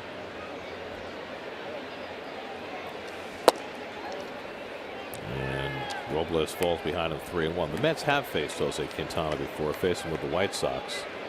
Pitched a really good game against them last year. Lost 1-0 to Matt Harvey.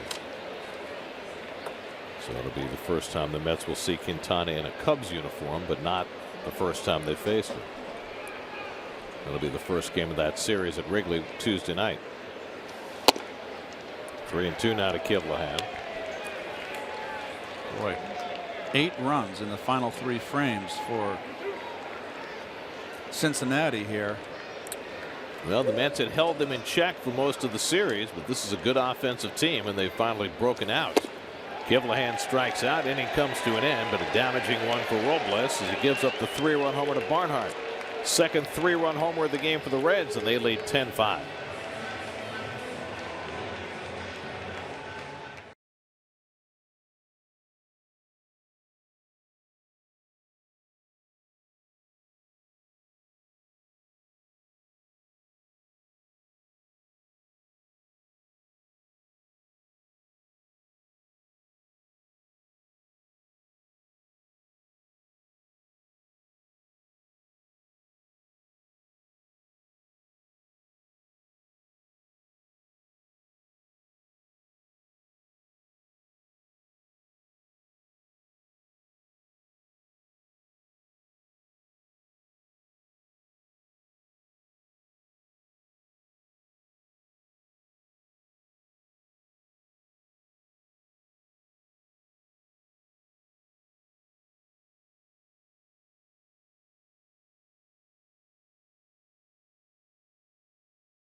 Cincinnati.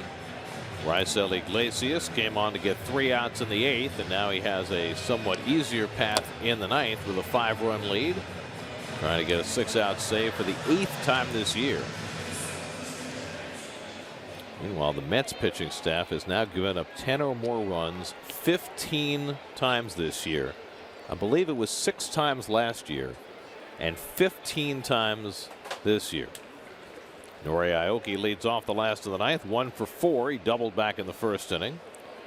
Iglesias trying to get the save. Jackson Stevens, pitcher of record on the long side for the Reds, and Aoki takes ball 1. Brandon Nimmo on deck, and then Travis d'Arnaud for the Mets in the 9th. Mets have out hit the Reds 12-10, but Pair of crushing 3-run homers, one by Kozar to tie it in the 7th, and one by Barnhart a moment ago to expand the Reds' lead.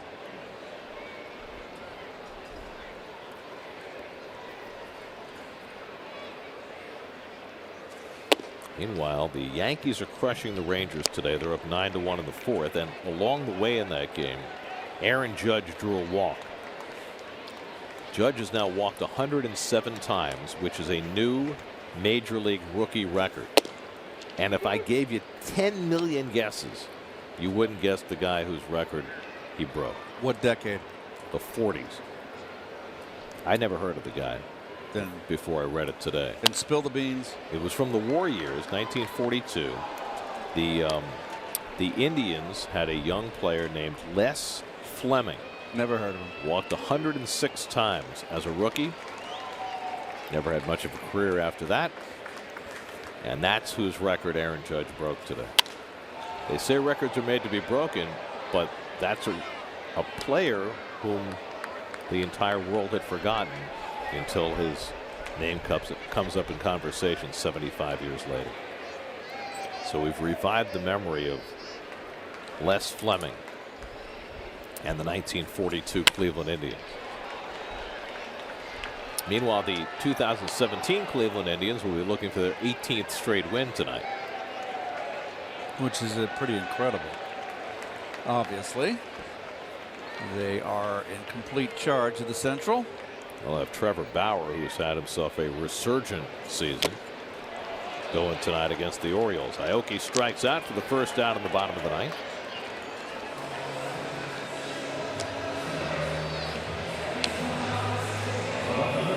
And that Brandon Nimmo has been on base twice in this game with a single and a hit by pitch.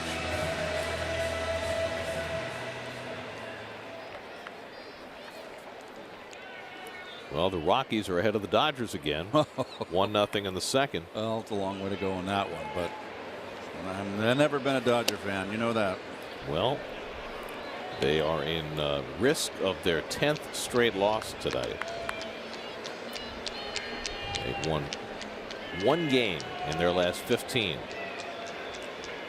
Whereas for 2 months they could barely ever lose a game. But they got 9. They're stuck on 92 wins, right? 92. They still have the best record in the major leagues, but the lead is shrinking.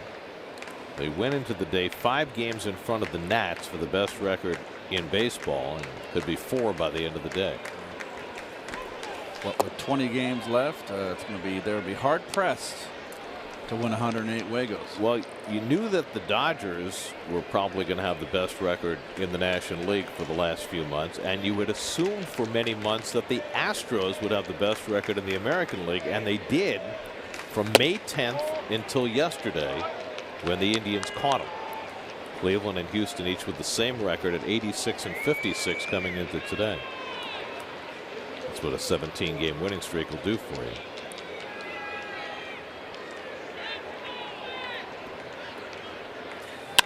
And Nimmo flies one out to center. Irvin is there waiting for it. And that's the second out. So the Mets are down to their final out of the afternoon. An afternoon that looked so promising when they took a 5-2 lead into the 7th, but not a good day for the Mets bullpen. 8 runs in the last 3 innings.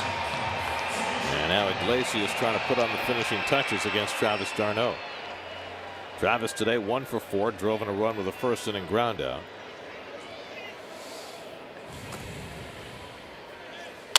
And he lines one to left field, and that's in for a base hit.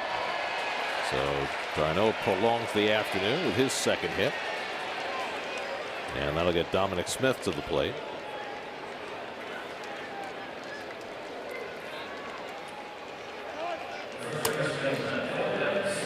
Dom a base hit to tie up the ball game in the 3rd inning, and then hit a home run to lead off the 6th to put the Mets in front 3-2. Mets would eventually lead 5-2 before things fell apart.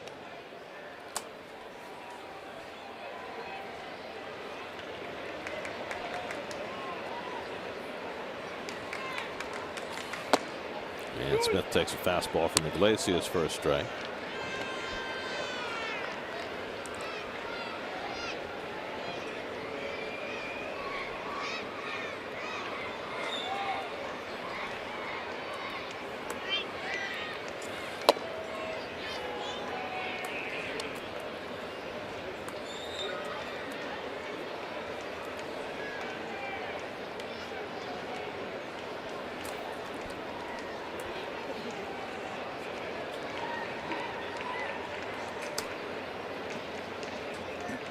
1-1 from Iglesias, and Smith waving at the changeup, and now the Mets are down to their final strike.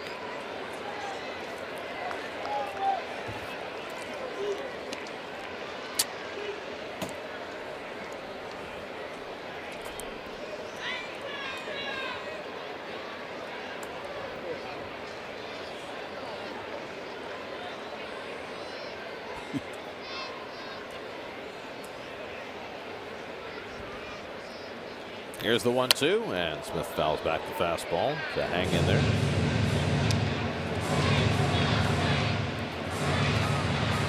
The Sal Romano rooting section is still here. He is not the pitcher of record. No decision for Sal, a Southington, Connecticut product. Gave up 2 runs in 5 innings and led the entire stadium in most fans per particular athlete. I don't know how many hundreds of tickets Sal left for the game today, but those red-clad folk are still here, and they look very happy.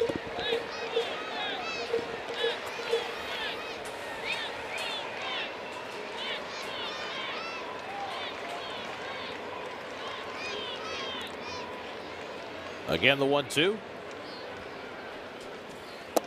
And Smith lays off the slider, and Dom's still in there. Here's the Romano section, all dressed in their 47s in Reds wear.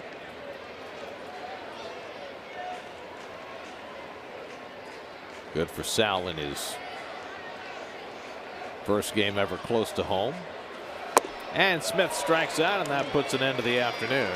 Iglesias with a 6-out save as the Reds score 8 runs in the last 3 innings and rally to beat the Mets 10-5, snapping the Mets' 4-game winning streak. Well, they were out. The Mets were out.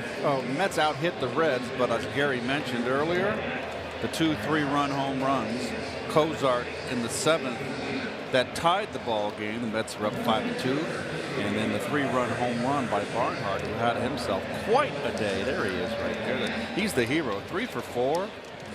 Hit his 6th home run, drove in 5 runs to make his manager very happy. Well, a disappointing loss for the Mets, who were looking for their first home sweep of the year. The Reds win at Citi Field for the first time since April of 2014. The Mets had beaten the Reds 9 straight times at Citi Field, and Brian Price's team comes from behind and wins today 10-5. Game summary brought to you by Kia's Fall Savings Time. 3-run homer by Zach Cozart tied the game in the 7th. 2-run double by Tucker Barnhart put the Reds in front. And then a 3-run homer putting the game away off the bat of Barnhart in the 9th. And Tucker Barnhart is standing by with Steve Gelb. Steve? Yeah, thanks, Gary. And Tucker, I mean, that home run in the 9th inning really put the game out of reach. How does that change as a catcher, how you call that 9th inning, a 2-run lead versus a 5-run lead? You know, you like to go right after guys when you got I like to go right after guys anytime we got Iglesias out there, and it just reaffirms that. You try to get ahead, get the first out. Once you get the first out in that situation, you like your chances. I imagine Romano was pretty hyped up pitching in front of that fan section today. As a catcher, what is your role trying to calm him down, especially early in the game, and work him through? Yeah, sometimes you got to play psychologist as well as catcher. But Sal pitched great today. I mean, he had a lot of friends and family here, and pretty special day for him. Happy I got to be a part of it. He pitched great, gave us 5 really good innings. He only gave up 2, kept us in the ballgame. From your perspective as a batter and really as a catcher too, just kind of watching Jacob deGrom on the mound, what was the difference from him early on versus when he really settled into a groove? You know, I think we just we found some holes there early. We didn't necessarily hit the ball very hard. To me, man, he's one of the nastiest pitchers there is in baseball. He's a special guy to face and to watch pitch, and I'm a fan of his, you know. So when you face a guy like that, really keeps you on your toes, and you got to battle. You're almost in 2-strike mode from the start. So hats off to him. He pitched great. Finally, Tucker, when you're watching Schebler come into home plate there against Darno in that 8th inning, again, from a catcher's perspective, what is the challenge, knowing all the rules and how you can't block the plate, of trying to make sure you get out in front and get that tag down? How difficult can that be in the moment? You know, it's tough. Your instincts kind of kick in, and you do all that you can to kind of try to keep them from scoring. But he made a great play, made a good tag, but Schebler made a good slide, so I'm glad he got in there. Tucker, appreciate the time. Good luck the rest of the way. You got it. Thank you. All right, Gary, back to you. All right, thanks very much, Steve. And the Reds win this one 10-5 to salvage the finale of the 4-game series. The player of the game brought to you by Spec.